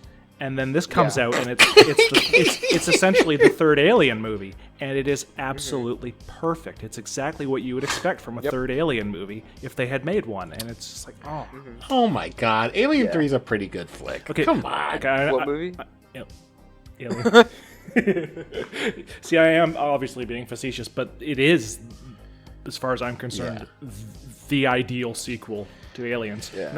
I've heard it's really well written. It's really well written. Isolation? It's so scary. It's really well acted. Everybody in it is an actor, and their the characters are actually in xenomorphs. the appearance of their likenesses are used for the characters. Oh, that's cool. And voices too. They brought them all back except for I think Ian Holm. I think passed away. Yeah, so they did. Couldn't get him. They did DLC for it. Yeah, and it's on the Nostromo during Alien, and you play as Ripley. That's cool. And they got or Dallas, I think. they Plays got Dallas in they the got Tom end sequence. Skerritt and Yaphet Kotto and Harry Dean Stanton. Yeah. Wow. That's Yeah, it's awesome. for the And DLC. Veronica Cartwright, she's there too. And Veronica Cartwright, like all of them except for Ian Holm, because he was busy filming The Hobbit and then was dead. Oh, that's what. Yeah. That's what it was. And it's so, but Isolation, and we're not going to spoil it since Grigori hasn't played it, but it's scary as fuck. It captures the thing about Alien. I saw somebody's review of Alien where they called it like being stuck in a submarine with an angry alien penis that won't go away.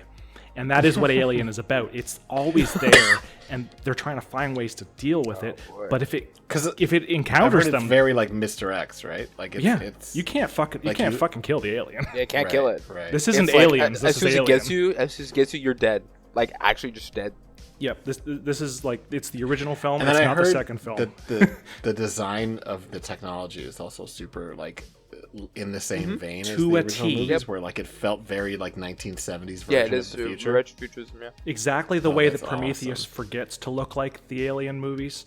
Yeah. Alien Isolation, it is so completely correct. It looks like a follow-up. It plays like a follow-up. The plot is a good follow-up. It's a good mashup of the first two, because the first one's on a ship, the second one's on a base on a planet. So what's the third one? It's on a space station. It's like The characters are actually like I thought like for all the characters were pretty good. Yeah. In Isolation, I thought like everyone was like, oh, okay, they're all interesting. I've heard great stuff about the writing of the acting. the writing is honestly. terrific. The acting is terrific. The only thing I've heard that was kind of bad about it, I've heard, is that like it like stays a little bit too long. Like I've heard like the last act is like just kind of stretched out, but whatever. Like I don't can't experience wait that to as play like it. a flaw in it. Like it's kind of funny in that respect because the whole fair. again, without spoiling it at all, mainly what happens in Alien Isolation is you've got one fucking goal and it doesn't change, but every time Yeah, you've almost got it, something else gets in your fucking way. yeah. That's like Dead Space. It's like that, yeah. You're stuck on this collapsing piece of space junk, and just you cannot get to the thing that you need to do. That's the pool. I mean, like I replayed Dead Space recently, and I mean it's a great game. But the thing that I don't know if it just didn't occur to me back then, or I wasn't as savvy about games, but like it is so like, oh, here's the goal. Ah, just kidding. Let me move this goalpost. Yep. And it's just like by the time you're halfway through that game, it's like I'm annoyed. Yeah, that irritates This is people in stupid. Isolation, but Yeah. they use it to shake up the gameplay. Because there's parts in Isolation where, well, there's basically three kinds of problem you face in Isolation. There's Yeah, the pretty alien, much. there's the people who are trying to survive on the station, which has been decommissioned and is falling apart, and they've gone pretty feral too. And then there's the robots who are all fucking nuts as well. And the way they use this goalpost moving is whenever the goalposts move, the alien will maybe not be around for this next section, so you're mainly dealing with the robots, or maybe the robots aren't around right now, but the alien is super around. So they use it to switch the gameplay up. But the thing about the game that makes it as scary as it is the alien is, again, like Mr. X. Oh, He's not scripted. yeah. It's always there. It's always love the looking alien. for you. It's thinking The about AI you. is great. And the game doesn't pause. When you're in your inventory trying to come up with a noisemaker out of your gear, or when you're standing in front of a console trying to read an email, the game's still going. Or saving. When you save, the game's Yep, still the game's going. going when you're saving. Oh no. Yeah. The And sometimes alien's the save always there. stations. And sometimes they're in evil spots too, the save stations. Yep. So you spend most of that it's game like- crawling, honestly. Yeah. Like this is like a hiding under desks sort of situation, like all the time hiding under desks, and it is That sounds brilliant. a lot like a different game that we're gonna talk I think about I spent later like on. 7 minutes Yes. in a locker in Alien Isolation once. I was Oh, just like, wow. I'm not leaving. Oh, that sounds tense. Holding your that breath. reminds- what's that game that was done by Murakami? He's done 2 of them now.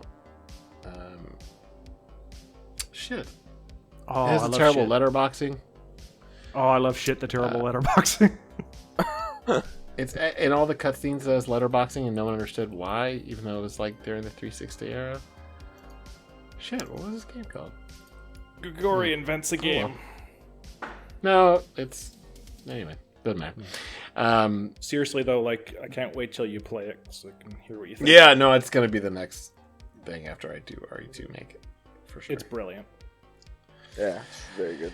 And I've also heard it's kind of very similar to like System Shock or Prey, right? Like it's got that kind of Oh, gameplay. yeah, definitely. Yeah. Yeah, you got the I love- logs and you I got love the immersive. Yeah, the logs. Yeah, I was saying the characters. You can track most of the characters. Immersive sims are like Yeah. my favorite types of horror games, honestly. I love survival horror, but immersive sims just make you feel like, wow, I'm fucking in this situation. Yeah, and that's what isolation is, and also that's one of the things that the remake in 2 does really well, because it doesn't forget the main thing that happened in the old RE games, which was you are making some parts of the place you're in safe, but you can't make all the parts of the place that you're in safe. Yeah. Like in Resident Evil 2, you write off, in both versions of the game, you'll write off a whole corridor as, that's the corridor I don't get to use anymore.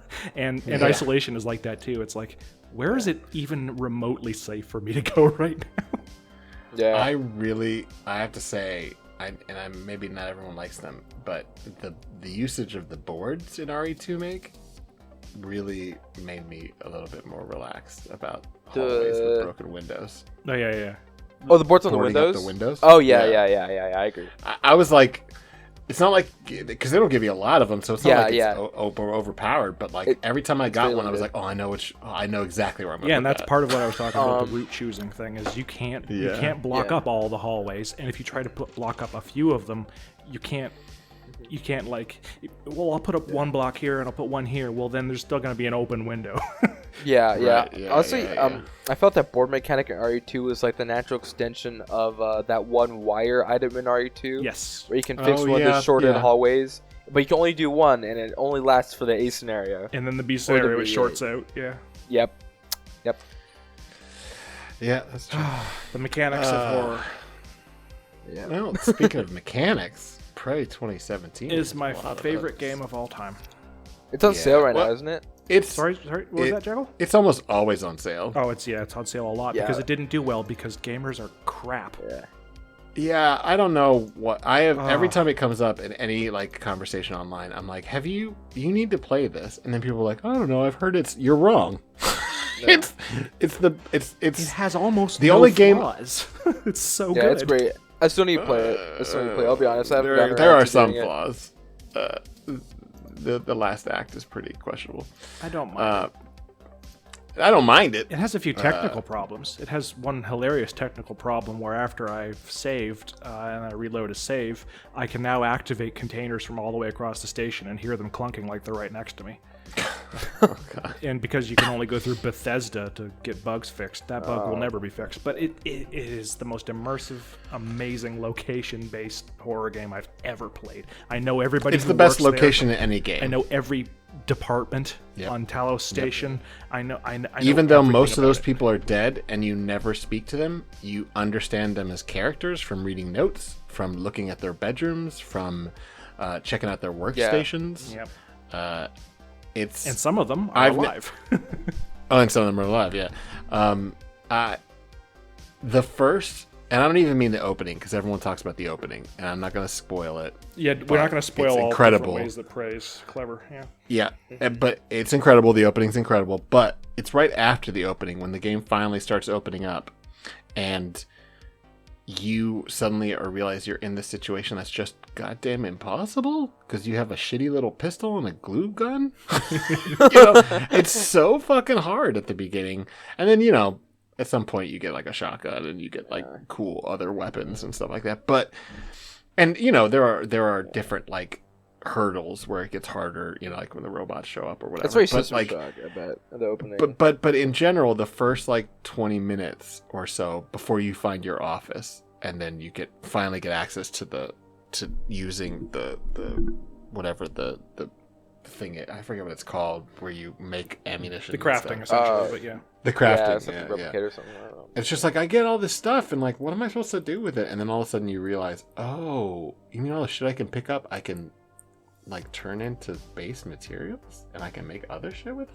Oh my god. Yes, because it's not a level. There are levels because they're loading. There are airlocks, which are actual airlocks. Like there are different locations, but it isn't like a first level, second level, third level. Here's the boss kind of game. It's living on this fucking space station until you figure out what's going on, and it is a full open branching environment. You can go anywhere on the station, minus the areas that are gated off for later. But then you'll still be able to go to everywhere else on the station, including. Because the whole game feels like a fucking Kickstarter extension. Like, what are they called in Kickstarter? Where you get more money than they expect. Something, Gold post? I don't know. There's a word for when you get more money than you wanted, and they make an extra feature. Prey feels like they had, it wasn't kickstarted, it was made by a major studio, but it feels like they had like 72 of those, because it feels like they went, all right, we've already made a kick-ass fucking game. How about you can go outside the station and do the best zero-G space travels, spacewalk simulation. The only game that's even attempted to make it feel like real. And it nails it. It fucking nails it. Oh, it's so incredible. As soon as you realize you can go out to the space parts of the yeah. station, you're like, oh my god, you're actually doing this. Because, like, I remember in Dead Space 1 and Dead Space 2, there are parts where, like, you're in vacuum, and you're like, it was like, that was cool, but, like, whatever. And then this one is, you're gonna go out and vacuum, you gotta, like, get into this lab that's blown open, but it's locked from the inside, so you've gotta, like, repair shit and then open it up from the inside, or like making sure you can actually access it and restore atmosphere.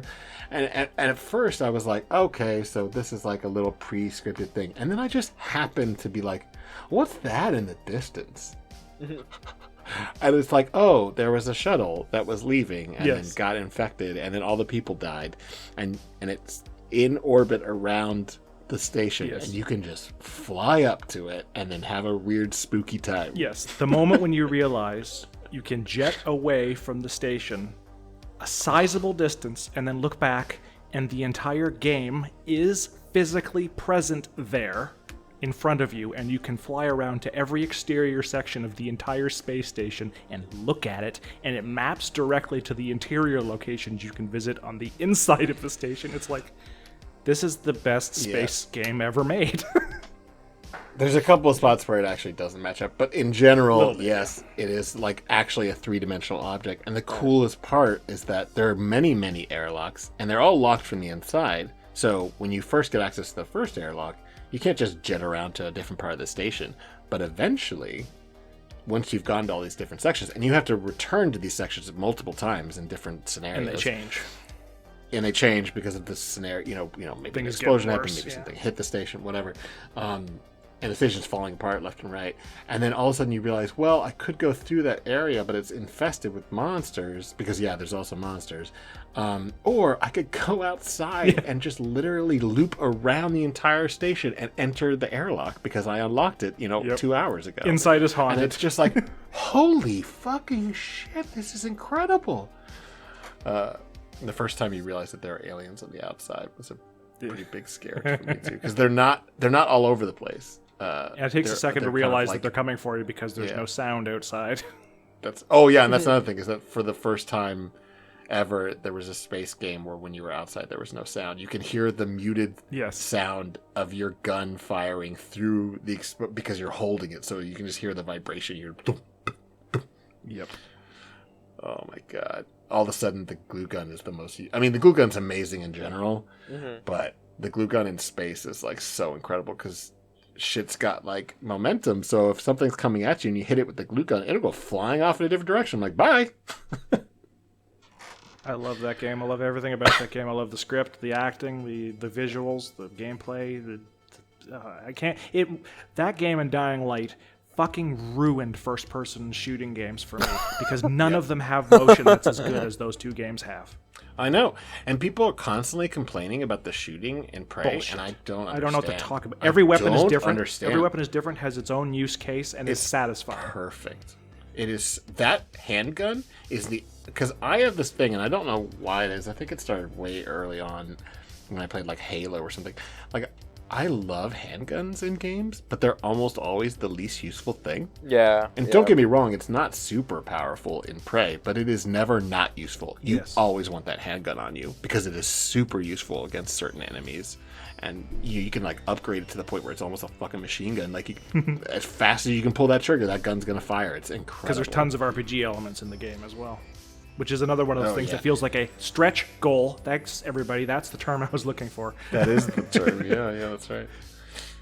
Yeah, the systems are, it's not quite as layered as System Shock actually is, but it's the perfect fucking modern example of those games. It's the culmination of all immersive sims. As much as there have been other good immersive sims, and there have been, none of them even come close. This is like, let's take all these wonderful physics-based like systems and all these beautiful graphics, and like the art design is some of the best art design I've ever seen in the game, and let's apply it to an immersive sim. Yes, it's the game that was to realize the potential of the idea behind System Shock 2, to fully realize it, which was what BioShock was supposed to do and did not do. Yeah, BioShock. So yeah, you notice that we like drowned out Jackal because we're both so overly enthusiastic Sorry. about This Prey. was our first No, it's our fair. first I mean, serious conversation was like an 8-hour conversation talking not just about Prey, but Prey like starred in that conversation, and we never have stopped talking about how great Prey is. I mean, it's great because I've seen gameplay of it. I played like 5 minutes of it long time, but when it first came out, I think I'm trying to remember where I played it. I think maybe it was like a demo or something. Yeah. Because Prey, what, 2017, right? Yeah, it's not the one from Yeah, the 18. 07 Bethesda or forced them 08 or to whatever. use that title because they had the rights to it. Yeah. Although It I will fits. say the original Prey is actually also worth playing. Yes. It's just a very Yeah. different sort of game. It's more of a Doom 3 kind of game. But yeah, I really highly recommend. I think the only game I think is better is Bloodborne, but not because it's like a better like Prey is the perfect like example of what games could be in my opinion. A fun psychological shooter, like it. Yeah, I mean it's never not tense. Yep. Even at the end, when you are a fucking god, Yep. you have such incredible weapons. You have like upgrades to your suit. I mean, shit, you can go and get like some of the alien powers even. Yep. Like there's so many layers to this game and so many different ways you can play it. Like I've literally replayed it 3 times from scratch, and it's worth playing those times because there's so many different ways to play it. Not big choices though, there are those. Just literally the first time you play it, you could just play guns if you want, and it's totally playable. The second time you play it, you could play guns and alien powers. You could also play it solely with alien powers. And that's something that if you System wanted Shock to. claimed you could do in System Shock 2, Right. and it's broken. You can't really do the size stuff unless you're an expert. Yeah. Yeah. Or you're playing the Yeah. janky co-op that I used to do with my friend. Yes, the co-op is very janky. I did that with a So friend, too. janky. It's hilarious. It almost turns into a comedy. It does. It half the time. absolutely does. It's so funny. I never played it in co-op. What's the deal? Just the bugs and then just the nightmarish unbalance Yeah. of it. But I Yeah. played it, I think, all the way to the end with a friend. But Also, the animations just oh yeah, it doesn't work at they're all. so funny. Oh, that's funny. They're so broken. You like hovering half the time. Yes. Just like running just makes it look like you're like floating or was so gliding across the floor. It was thrown in because every shooter had to have a multiplayer component after Doom. Oh, yeah, that's fair. I don't even think, is that actually a component of the game, or is this something you download a mod for? I can't remember. No, it's part of it, but It's just badly like, implemented. yeah, I mean, like, if you get it now, it's so hard to do it because you have to like connect via IP. Oh and yeah, everything. it's a So nightmare. it's the bad old days. But speaking of like running, the physicality of Prey is really impressive. You actually have like platforming challenges, even though it's a first-person shooter. You don't have to do any of those, but if you're smart, you'll actually find ways to get up into spaces you shouldn't be able to get up into. And the running and the jumping is actually like weirdly good. It's for a kind first-person of shooter. like a light. The only one version that's of better Dying is Light. Dying Light. It's kind of like Dying Yeah. Light. Yeah, Dying Light's better because it's a little more arcadey. Yeah, but that's the thing about but- Prey again, is that none of the space is non-navigable. If there's a drop ceiling, you can get into the drop ceiling. Always. Every space that's inside the station exists physically. You can get there. You can climb around in the gantries. If you look up and you see a cool ceiling, you can get to the cool ceiling, and you should. It just rewards exploration with no upper limit. Yeah. And it... Like, for example, in the lobby, which is one of the first areas you get to, there's this gigantic hanging, like, sculpture, or, like, Yeah. it almost looks like a giant skylight, not a skylight, but like a chandelier. Yeah. It's huge. It's like the size of a small house Art almost, piece. because it's such a tall piece. Yeah. And it's hanging by these cables. And it's, like, you could just stare at it. And it's gorgeous, and it's all Art Deco like everything else on the station, except for the very mechanical-looking parts. And, you can find ways using the glue gun or other ways to get up onto that thing so that then you can get into, because there's like 3 floors to the lobby. It's all one level, so you don't have to do any loading, but there are parts that are like blocked off from the appropriate way to get in that you can actually get into before you ever find a key card or before anything else. You can actually, if I could get up there, I could probably bust that vent and go through. And you can fucking do that if you figure it out. And it's physical just problem solving with the architecture, and it's so well it's done. everything that Half-Life 2 wanted to be. Like this was one of the first things that the first person shooter developer, whoever developed a first person shooter, thought about doing the first time he made a first person shooter. Right after making Wolfenstein, John Romero went, the first room in Doom has to have a window that you can't get through where you can see the outside, and you have to be able to find a way to get to the outside, and that'll blow their fucking minds. And Prey just takes that principle and runs with it into space. Yeah, because there's like 1,000 ways. I mean, not literally, but like it's not like Deus Ex where like there are 3 ways to do everything, but they all kind of accomplish the same thing. No. Yeah. There are parts of this game you will never see if you don't go out of your way to explore. Yeah. Use your tools. It tricks you. It's so incredible. I mean, like, it just, oh god. Play I mean, it's like, oh well, there's like a part where like, they have a demonstration room where they could show off their new technology for clients that came up there, and it's like a movie theater, and there's a movie being projected onto the screen. And then you realize, oh, wait, I bet you there's a room where that camera, where that projection thing is. And it's like, yeah, there fucking is. And you can get in there. And nice. you want to get in there. It's just... Nothing that should be there lacks. Every single room that needs to exist on a space station for it to function is there somewhere. Without exception. Yeah. Nothing is missing, and it's crazy. It's just incredible. And then, you know, it's so much to the point where like you can eventually find grenades, which are disassembler grenades. I forget what their official title is, and they so like much vaporize the materials. They create a little singularity that physically sucks like with physics, grabs all of the items in the room, compacts them into a little ball, and then pops, enemies, and they turn into materials and enemies, and they turn into materials, and corpses. And you could find, and what the craziest thing is that sometimes you'll find a door or like a vent or something that's blocked by like crazy heavy stuff that you could eventually move if you get the right upgrades, or if you just drop one of these grenades, walk away and shoot it, you just clear that fucking thing because it just destroyed. You can destroy parts of the environment, but it doesn't tell you that. You have to figure all this shit out. You sit there and go, okay, this grenade can do this thing. Wait a minute. Holy shit. It's like, yeah. And you're an engineer. That's your character. He's an engineer. Yeah. He's a crazy-ass genius space engineer. He's thinking through this my stuff. Morgan is a she. Yes, that's right. You can just whacked my mic really hard. That's good. She or he. You can choose male or female Morgan, and they have unique voice acting lines for the entire fucking 60-hour game. Yeah, and the toilets are up or down depending on who you choose. I remember someone telling me that Easter egg. I'm just like, there's no way. And yeah, apparently at the start, the toilet seat will be up or down depending on which way you choose. It's Rafael Colantorio is like a mad genius, the guy that directed this game. I love that game so much. It's just, which is apparent. It's incredible. Yeah. Anyway, I just ranted for half an hour about it. So you guys want to talk about it's just, and we have talked about it for a half an hour, and we haven't ruined anything about it. Nope. Yeah, because the game has at least so many 3 or 4 parts. gimmicks that could fuel a whole game. There's so many parts of that game. I'm just gonna say the word guts, and if you go play that game, how fucking amazing the guts are, and I'm not gonna explain it. Yep. Good guts in that game. So fucking, that game is fucking perfect. Capital GUTS.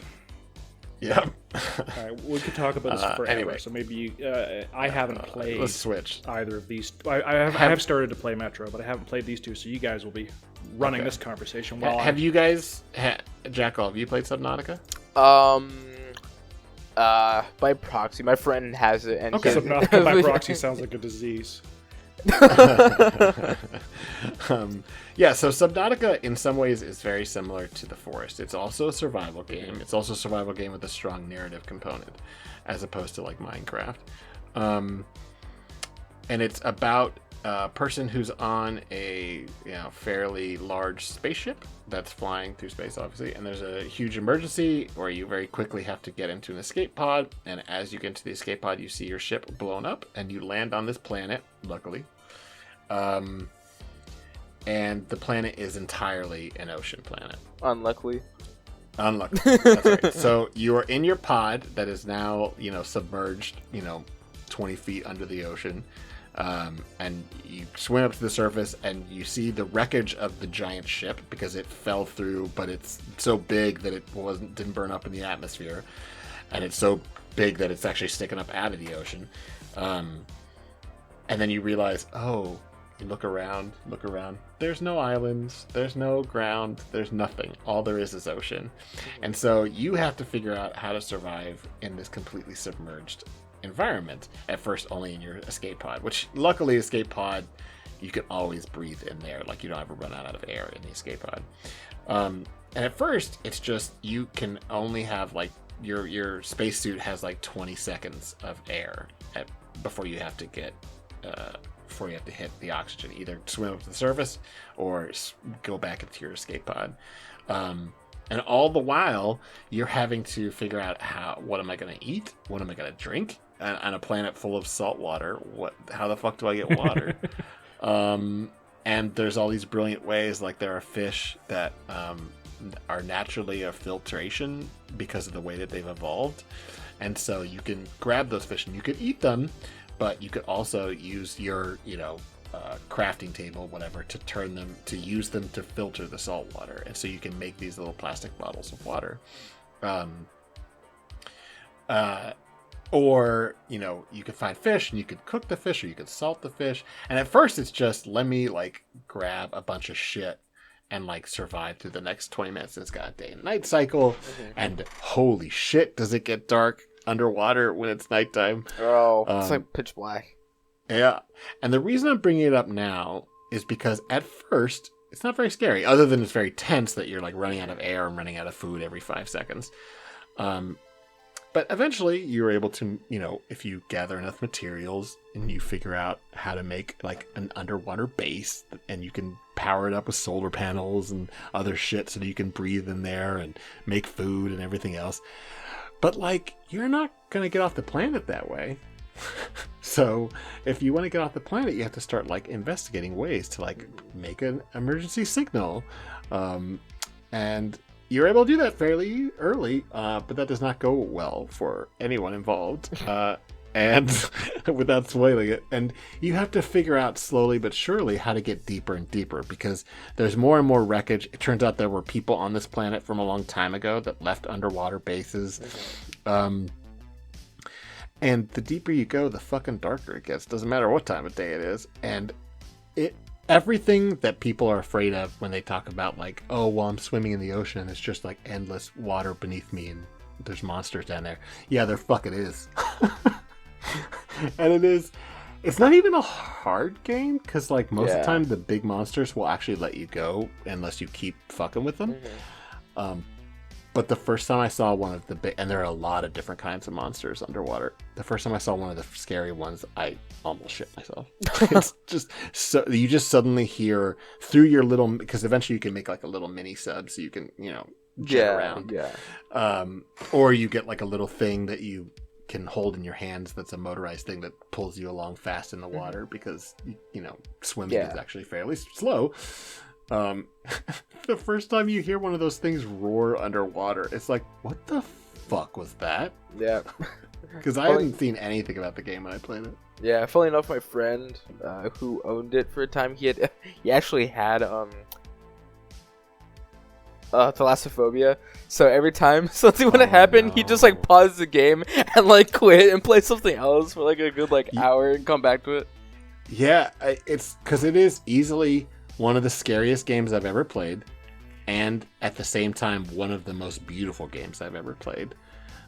It's so gorgeous. There's so many weird undersea sea life and everything, and it's all aliens, but it's all kind of based on real stuff. And I just wanted to show my girlfriend it so bad because it's so beautiful, and she could handle it for maybe a minute or two. I was okay, can you turn that off? And I wasn't even in the scary part. I wasn't even going, because you go deep. You end up you can make a full sub, and you can go deep into these underwater caverns and almost to the core of the planet. It's crazy. and you have to if you want to keep going to the story. And every time you're in a new spot, like it's like, oh, like what's gonna come out? And it's like, yeah. And there'll be parts, like there's a part where you can find this one solitary underwater cave where there are these giant glowing purple, they're almost like mushrooms, and it's just beautiful. And in the far distance in the cavern, you can just barely see what's clearly a man-made structure. And every time you found one of those, you found really important shit, either for the story or for like added materials. And it's important. Every time you find one of those, you should explore it. And realizing that I'm so deep, I can't use my sub because it's not rated that deep, even though I can swim in there. And because your suit allows you to keep going deeper. And all of a sudden, it's like, what the fuck? And it's so smart because you can see the only thing, the whole cavern is lit up by these glowing green or purple mushrooms. But there's like shit hiding in them. And it's just, it's so stressful. It's incredible. Yeah, I've been meaning to play this game for a while. I've had it on Steam for God knows how long. And it's everything. It's one of those games where I wish I could forget everything so I could replay it from the start. It's so satisfying. Like the feeling you get when you finally escape the planet is like, yo, I accomplished something. It's so, and it's, you know, the story isn't super deep, but it's like epic in scope. It's incredible. And I've always, I don't know why, but I've always wanted a game that simulated like having to survive underwater. Same. Like, Yeah. I just have always wanted to, like, I don't actually want to go down to one of those underwater like labs, like the real ones where people stay underwater for like a month at a time and study. Man. But like there's part of me, I think it's all the way back from seeing The Abyss. Like I just have always been fascinated with the idea of like living underwater and like what would that be like, and like, wow, they should make a game where they perfectly like simulate that, and this is the only one that's even come close. And it's, again, one of the most beautiful games I've ever played in my life. It's so gorgeous, and there's no end to the gorgeousness. Like every time you find a new biome, it's like, wow, look at this. And it's also equally the scariest game I've ever played. Nice. It is, even now, thinking about parts of it, like you can, oh hey, see your big ship over there? Yeah, you should probably go over there because the reactor's gonna go meltdown, and you should probably go over there and fix it so it doesn't blow up and kill you. Well, going through a burning wreck of a giant spaceship that's half flooded and then infested with weird animals is like, because you're so used to like exploring open ocean, and all of a sudden it's like, oh, I feel very claustrophobic now. It's so incredible. Nice. Oh, I love it. Yeah, I'll definitely have to check that one out fairly soon. I've been waiting on it for the same reasons that you had, where I know it's going to be immersive, and I know it's going to be scary, and it's going to be cool, and for some reason I have to work up to that. No, Yeah, get the mindset. Yeah. I have just barely started playing it's like a DLC, but it's like a standalone expansion, which is set on a different planet, but a planet where it's like a frozen Arctic sea. And even though I loved every second of Subnautica, I'm just like, I don't know if I'm quite ready to dive in. Yeah, I never played the because DLC it for is Prey. so. Oh, you Crash. should. You really. Yeah, we can't go should. back to Prey though. We got to stick with. We've moved forward. Oh, okay, fine. And I wouldn't want to tell don't tell you me all the anything stuff it about it does because anyway. it's a spoiler. It's Nope. It's brilliant. Yep. Let's just say that everything you think that they were doing right with Deathloop, if you read about Deathloop, fuck Deathloop. The Prey DLC is brilliant. All right then. Anyway, okay. So you haven't played Metro. I've played the beginning of it actually. I have played a little bit of Metro. Jackal, have you played any of the Metro games? Yeah. I think I played the original on. I want to say, I think the Xbox was on Xbox. I think it was 360 was the first one. Yeah. I think I played on the 360. I remember playing it on one of the consoles. I was just like, oh, this game's pretty cool. Yeah, I mean, it's definitely janky. Yeah. So it's got an interesting development history. So it's made by ex-devs that worked on the original Stalker. and they were not No happy. wonder. Rightly, they were not happy Yeah. about how they were being paid because the owner of that dev studio was making shit tons of money, and there were only ever 3 cars in the parking lot, and 2 of them were owned by the CEO. Oh, boy. And literally the other devs were not making enough money to buy cars. And it's already hard enough to make a living in Ukraine, 20 years ago. And they finally got sick of it, I think after they made the second game, and they broke off and did their own thing. And instead of doing a big open world like Stalker, they did a very tight narrative focused. Yeah. So Metro 23 is based on a series of novels that are really, really good. Mm-hmm. Those are really good stories. I highly recommend them. The games kind of branch off from the stories of the novels, because like the second novel is much more I wouldn't say intellectual, but like it's much more in the thought process of the main character, and the second game is much more like, well, but we want to keep shooting things, which is fine. But it's basically a world in which in the 80s the horror of a nuclear war actually did happen. And it takes place in Moscow, but Moscow has been completely destroyed, and the only survivors in Moscow are living in these tiny, reconditioned like homes within metro stations, which is like a subway. And the only way people can travel is through the subway tunnels, but mostly they're like fucked up and like filled with weird radiated monsters, and some of the subway tunnels have been taken over by like neo-Nazis, and some of them have been taken over by neo-Stalinists. And it's at one point one of the most effective stealth games I've ever played. And also like super spooky. Oh, yeah. There are sequences, because there's a lot of like it's almost supernatural, but like maybe it's questionably scientific like sections of it. And there's also parts of it where like this is another game where darkness is like super well realized. Only darkness is remarkably your friend, because stealth is like super important, because no way you can go guns blazing. First of all, ammunition is really hard to come by. You can find enough ammunition pretty much everywhere, but like if you were just to run in guns blazing, then you're gonna die pretty quickly.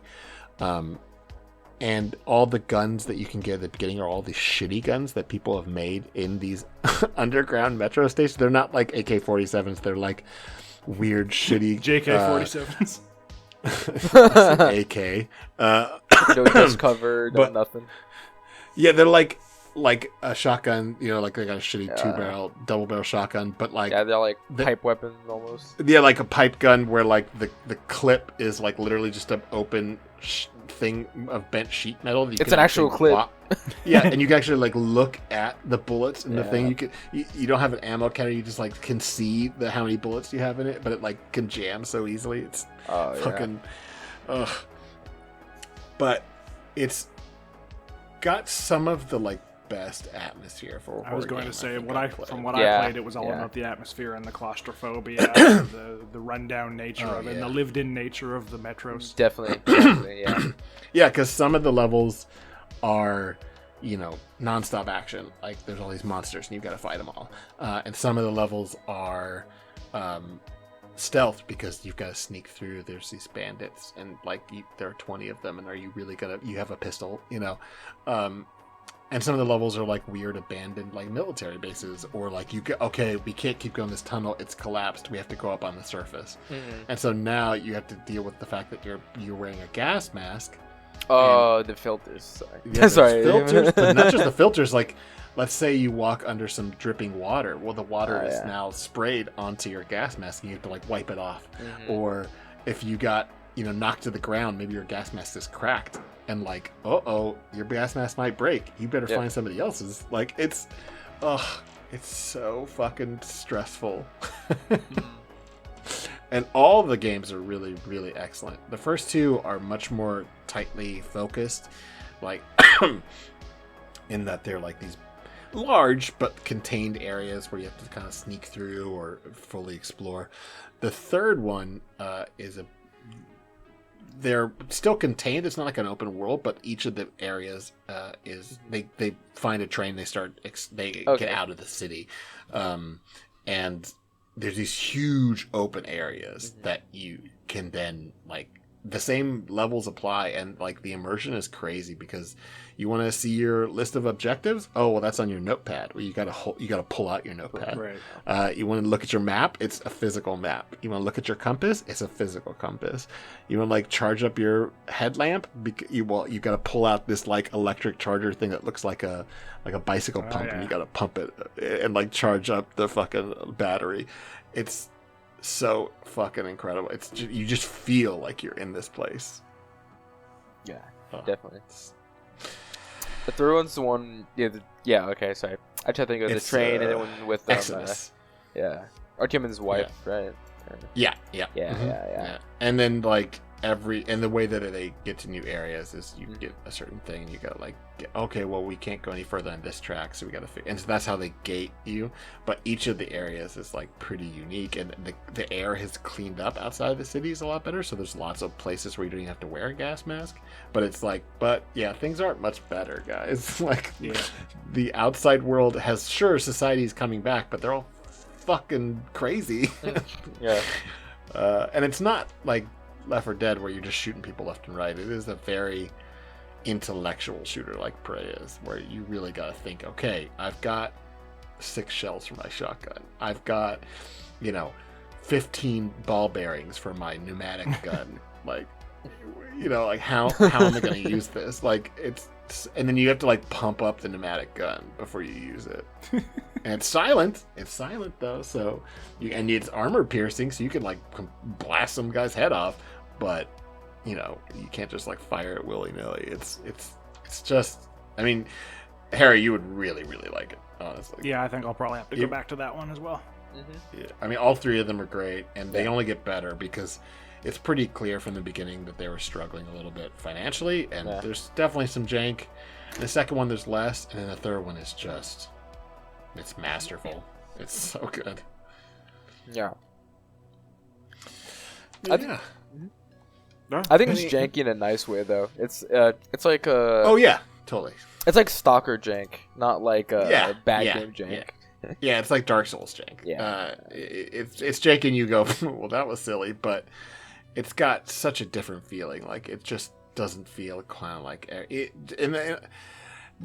It plays better than Stalker does, because there are parts of Stalker that are like, just like, what? Like, how do I even play this game with a fucking pistol at the beginning? Stalker's great, though. Yeah, so that's the only ones I put on there. You guys got any other ones you want to talk about?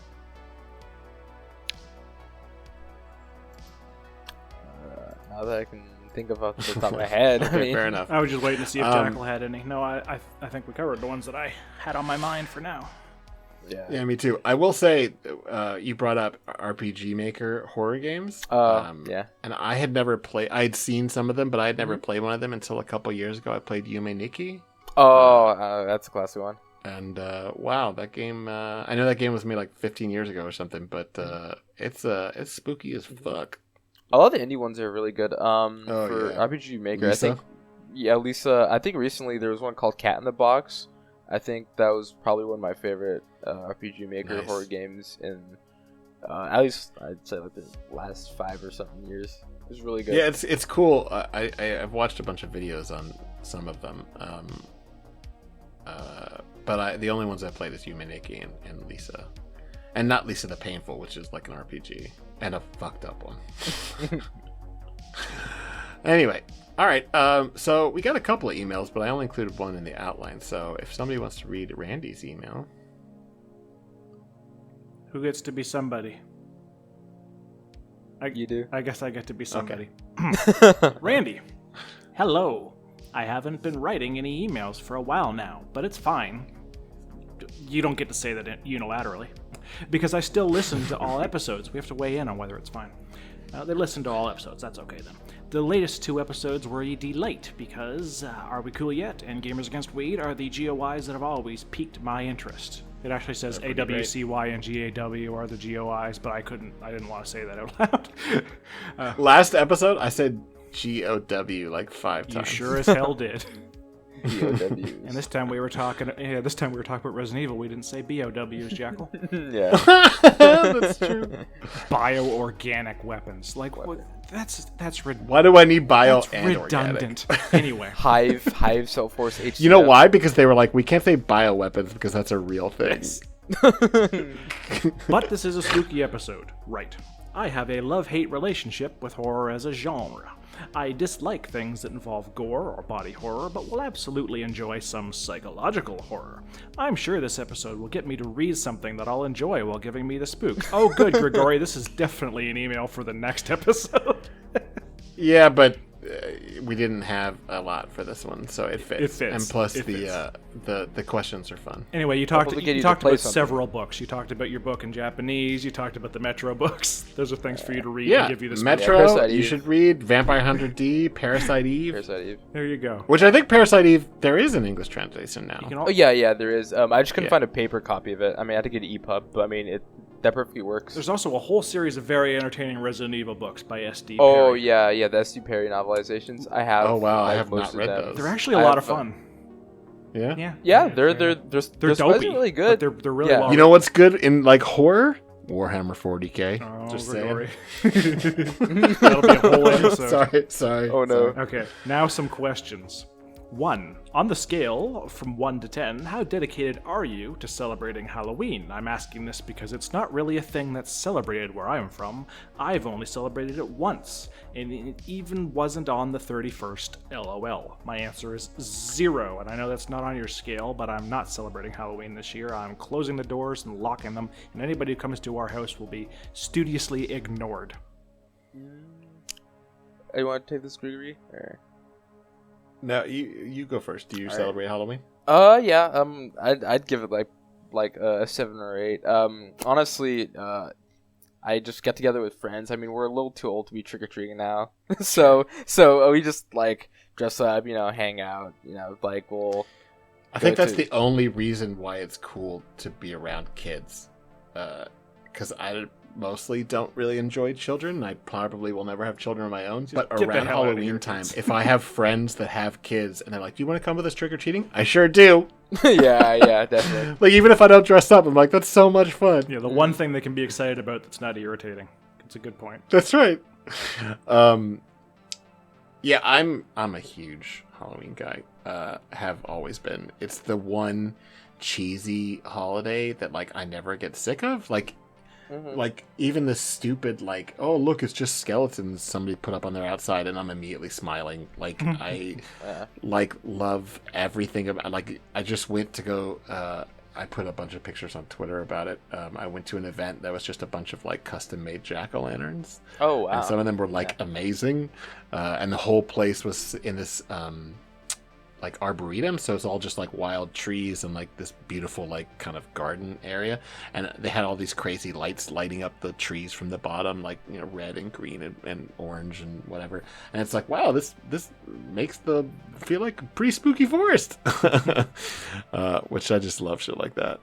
I always try. I mean, like I kind of hated pandemic for a lot of reasons, but especially because all the Halloween events were canceled for 2 years. There were some that still went last year, but I still didn't feel comfortable, and this is the first year where I'm doing them again. And I always try to go to like haunted houses. I live in Southern California, so there's a place here called Knott's Berry Farm, which is a theme park, but it's not. They only have one. It's not like whatever, like Franchise. Six Flags or Universal Studios or Disney. Yep. There's only the one that's in Buena Park. And my grandparents lived there, and so we always used to visit them, and we always went because it was like the cheaper version of going to Disney. And it's like kind of a white trash Disneyland, and it kind of is. It's got like a real Western theme to it, but every year they do a Not Scary Farm, and it is literally like heads and tails above every other Halloween event. They have a bunch of haunted mazes with like different themes, only as opposed to like Universal Studios that does it where you pay like $150 and they have like 4 or 5 mazes and they're boring. This one is like, a third of the price, and they have like 20 mazes, and they have hundreds of people in costumes. and they like have people coming out of the shadows every moment. It's just, the whole park is literally dark. It's like filled with those fucking mist machines. You can't see more than like 20 feet in front of you, and people just, it's the best. I'm going on Saturday and I'm so excited. Ooh, have fun. Yeah, I love, like, because I'm not sure why my mother, because my parents were fairly conservative in a lot of ways, but my mother loved horror movies and my dad hated them. So very early on, my mom decided, like, I was like 8, decided that I was gonna be, because I always like spooky like books, you know, like I don't know what I first read that was like that, but like there were some cartoons that were kind of spooky and I liked those. So mom was like, great, so you like horror movies, here, watch, you know, Night of the Living Dead with me. So horror movies and the whole concept of like Halloween in general has always been like super important to me. Like, I just feel more elated during this month than I do in any other month. Excellent. Yeah. I love it so much. Like, give me a vampire movie or a movie about like the undead or like a Frankenstein thing or whatever. I don't care. I love it. Like, I've been watching the old Hammer Dracula movies lately and I just love it. I love everything about horror and Halloween. Did we Anyway, get an answer from Jackal on that one? Yeah, he said he likes to hang out with his friends, but he can't. He's too old to do that's trick or treating. right. Yes. Yeah, I just dress up and hang out. Yeah.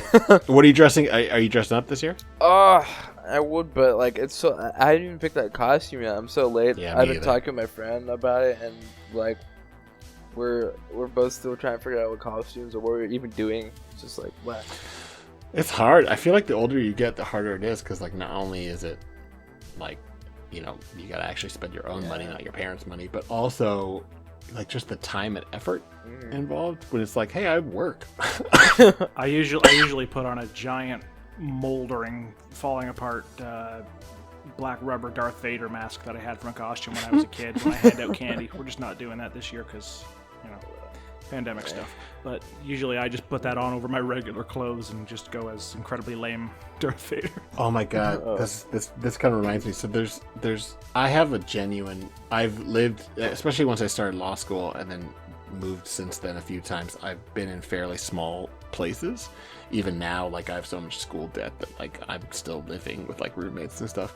So I don't have lots of physical things. Like, I don't even buy physical books anymore. I just don't have the space for lots of stuff. And the only time I am considered, like, I often break down and do it, buy physical stuff just to decorate, is Halloween. Right. Like, I was in Target the other day and I saw 2 kids playing around with like a small, like, kid-sized Captain America shield.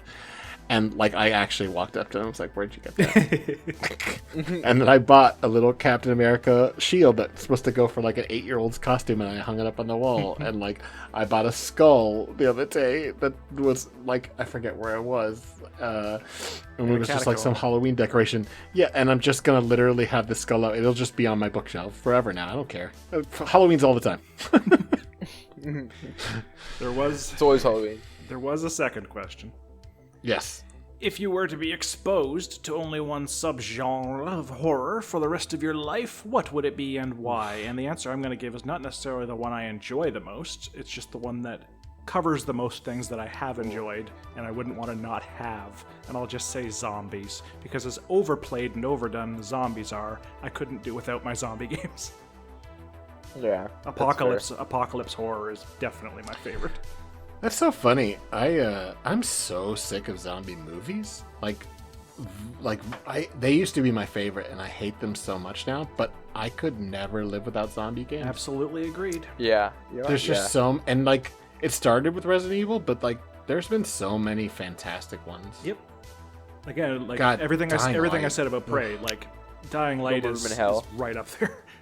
What was that? Yeah, except for the writing. But it's Resident Evil writing. It's cheesy as Yeah. fuck. Oh It god, works. it's so terrible. Jackal, what were you saying there? No, I said there's No More Room in Hell, Left 4 Dead. Yeah. A bunch of different. Oh, there's so many. And There's Project so many. Zomboid. And... Oh yeah. Absolutely. So, did you guys have an answer to the genre, or is it just zombies from everybody? No, it's not zombies for me. For me, it'd be like Eldritch or Cosmic Horror. Yeah, that would be the real Like, answer. But yeah, I can't stand, like, I'm currently listening to a series of podcasts the BBC put out called the Lovecraft Investigations, where they take 3 stories from H.P. Lovecraft and modernize them as if they were a investigation through a true crime podcast. That sounds like cool. with reporters and investigative journalists and stuff. That I just listened to the case of Charles Dexter Ward, and even though I know everything that happens in that story, this was riveting. Great. And I just, as much as I have a love-hate relationship with Lovecraft himself and all his horrible racism, And he did with you as well. Yeah, Look, actually, there was did. no love involved, was there? Well, he did marry a chick. Okay, well, never mind. There was literally a love-hate relationship. Well, but then their marriage failed because he was such a racist. Yeah. Good old Howard. Lovecraft. Yeah, Oh. what a piece of shit that guy was. Yep. But as much as his stories make me angry, like I have his, that total collection hardback, and it's, I have it all the time. I don't even keep a lot of physical books anymore, and I will always read his stuff, and I will always read the other modern versions of Eldritch Horror, and that's why I like SCP so much. I just wrote a Pinocchio story that was like an Eldritch Horror thing. You did. I just love It's excellent. Cosmic Horror is just from the moment I discovered Lovecraft and ever since, I love the whole concept of weird, creepy shit out of time and space. It's just my favorite thing in the world. Awesome. Nice. Jackal? Jackal? One genre of horror? I guess this isn't gonna be a surprise, but Giallo, I guess. Jello? I mean, Oh, yeah, Jello. I mean, Okay, I was gonna say Jello. Jello. Jello I is eat horrifying. my Jello. Yeah. Giallo. Yeah. I love that subgenre. It's mystery interspersed with horror. It's the pre-slasher. Yeah. It's at least when I was young, I used to read a bunch of Sherlock Holmes and Agatha Christie, and then getting older, I kind of moved into horror. So those films kind of really, I think it's almost the best of getting getting the best of both. So I've always kind of liked them, especially a huge amount of them have really great visuals too. I know They're beautiful films. Suspiria is great. Bird of the Crystal Plumage has some of my favorite cinematography. Inferno? Yeah, Inferno's great. Yeah, The Phenomena. opening scene where or not the opening scene, but where she falls in the water. Yeah. That's incredible. Visual. I just watched that movie again, and it was I can't believe how good this looks. This movie is 40 years old. Yeah. I think the ending to The Beyond is also really Beyond's great. visually. Yeah. And I guess shout out to the quote the American Giallo films Eyes of Laura Mars, which is a Kirshner film who did Empire Strikes Back. Yeah. It's his only other directing credit. What's the movie called again? Eyes of Laura Mars. It's with I'm not aware of it. Faye Dunaway, Tommy Lee Jones. Oh. Brad Dourif is in there too. Brad Dourif is the fucking best. He always Renee is. Auberjonois. Oh wow, he's also great. Wow. Yeah, solid cast. It's a pretty good movie. I can't plus imagine little those 4 people in one movie. That's Yeah. So Eyes of Laura Dawn? Mars. Laura Mars. Okay. This was Cool. Raul Julia in it too. Raul Julia. Really? Yeah, thank you. Yeah. What the hell's with Raul this Julia cast? is also. This is incredible. This cast is nuts. Yeah, Frank Adonis. Bunch of people. I don't know no Frankie Donuts. But yeah, anything with Raul Julia is worth watching. Yeah.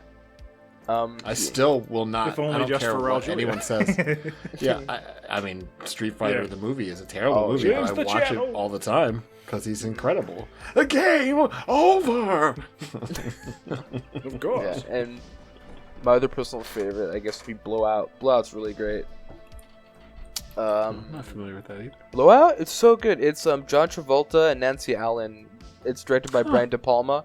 It's probably John Travolta's best movie, unironically. It has also it's got John Lithgow in it too. A lot of competition for that honor. Yeah, I'm not a big John Travolta fan, but he certainly never has mind. been in some good movies. Battlefield Yeah, Earth. I mean, I'm not the hugest. Again, I agree with you. I'm not I love John Travolta, but it's in my opinion, it's definitely his best film. I mean, he's been in a lot of. I mean, he's been in Yeah. some very classic films. He's just also been in a lot of real trash. yes, largely his own fault. Yes. The more he likes it, the worse it is. All right, let's finish this email. Yes, that's about it. I hope I'll get back to writing emails more often. Have a great day, large D. Smiley face. Oh, All right, and then smiley we face. have we have an email from Gesma. Greetings from Gesma. I don't play horror games because they're too scary. I mostly just watch other people play Bunch it, of and even wusses. then it can be too much, which I totally get. But I do like having some horror sequences in non-horror games. Big shout out to the Yazith chapter of Thronebreaker for being the creepiest video game swamp I've encountered. Oh, Good luck fuck. with the spooky creeper Sudden player. interruption. Ravenholm and Half-Life 2, man. Fucking amazing. Oh, yeah. Just We don't go to Ravenholm. we don't go to The Ravenholm. mansion section from A Hat in Time. God, everybody's making games Oh, though. yeah. No, Hat in Time is like a famous game. All right, anyway. The The Shadow Temple in Ocarina of Time. Go on. Oh, yeah. Actually, not just the Shadow Temple, but like The when bottom you of the go well. Back to the Future, and the zombies are all outside. Oh, in the town. In the town. That's It is, terrifying. it fucking is. Baron's It's really Palace good. from I don't Daxter. really like that game, but I think that's awesome. Oh, fucking Lavender Town in Pokemon. Yep, I think we've proven this is a good point. Good job, Gizmo. Yeah. Honestly, yeah, there's a lot of that would be fun. Like, it's kind of I don't want to. We're kind of at the end here, but there are lots of cool sections of games where they're not horror games, but they have cool, creepy parts to it. Yes. Anyway. Good luck with this spooky, creepy players episode. I'm looking forward to not getting any of the references and being jump scared by Coke cans. I got 2 of them in, as I usually do. Yes. All right, so I think we're going to wrap it up there. The email here is simplycreativepeople@gmail.com. The Twitter for the show is at SIMCREAT. My Twitter is at Grigori Carpin. At Airy Blank, SCP. At JackalRelated. Awesome. Yeah, so we're going to be doing another episode with Disadron. Hopefully this weekend, so there'll be like back-to-back episodes and that, and then we'll talk about horror articles on the wiki. So happy Halloween, everybody! Happy Halloween, everybody. Happy Halloween. Simply creative people. People. 2. Code Veronica X.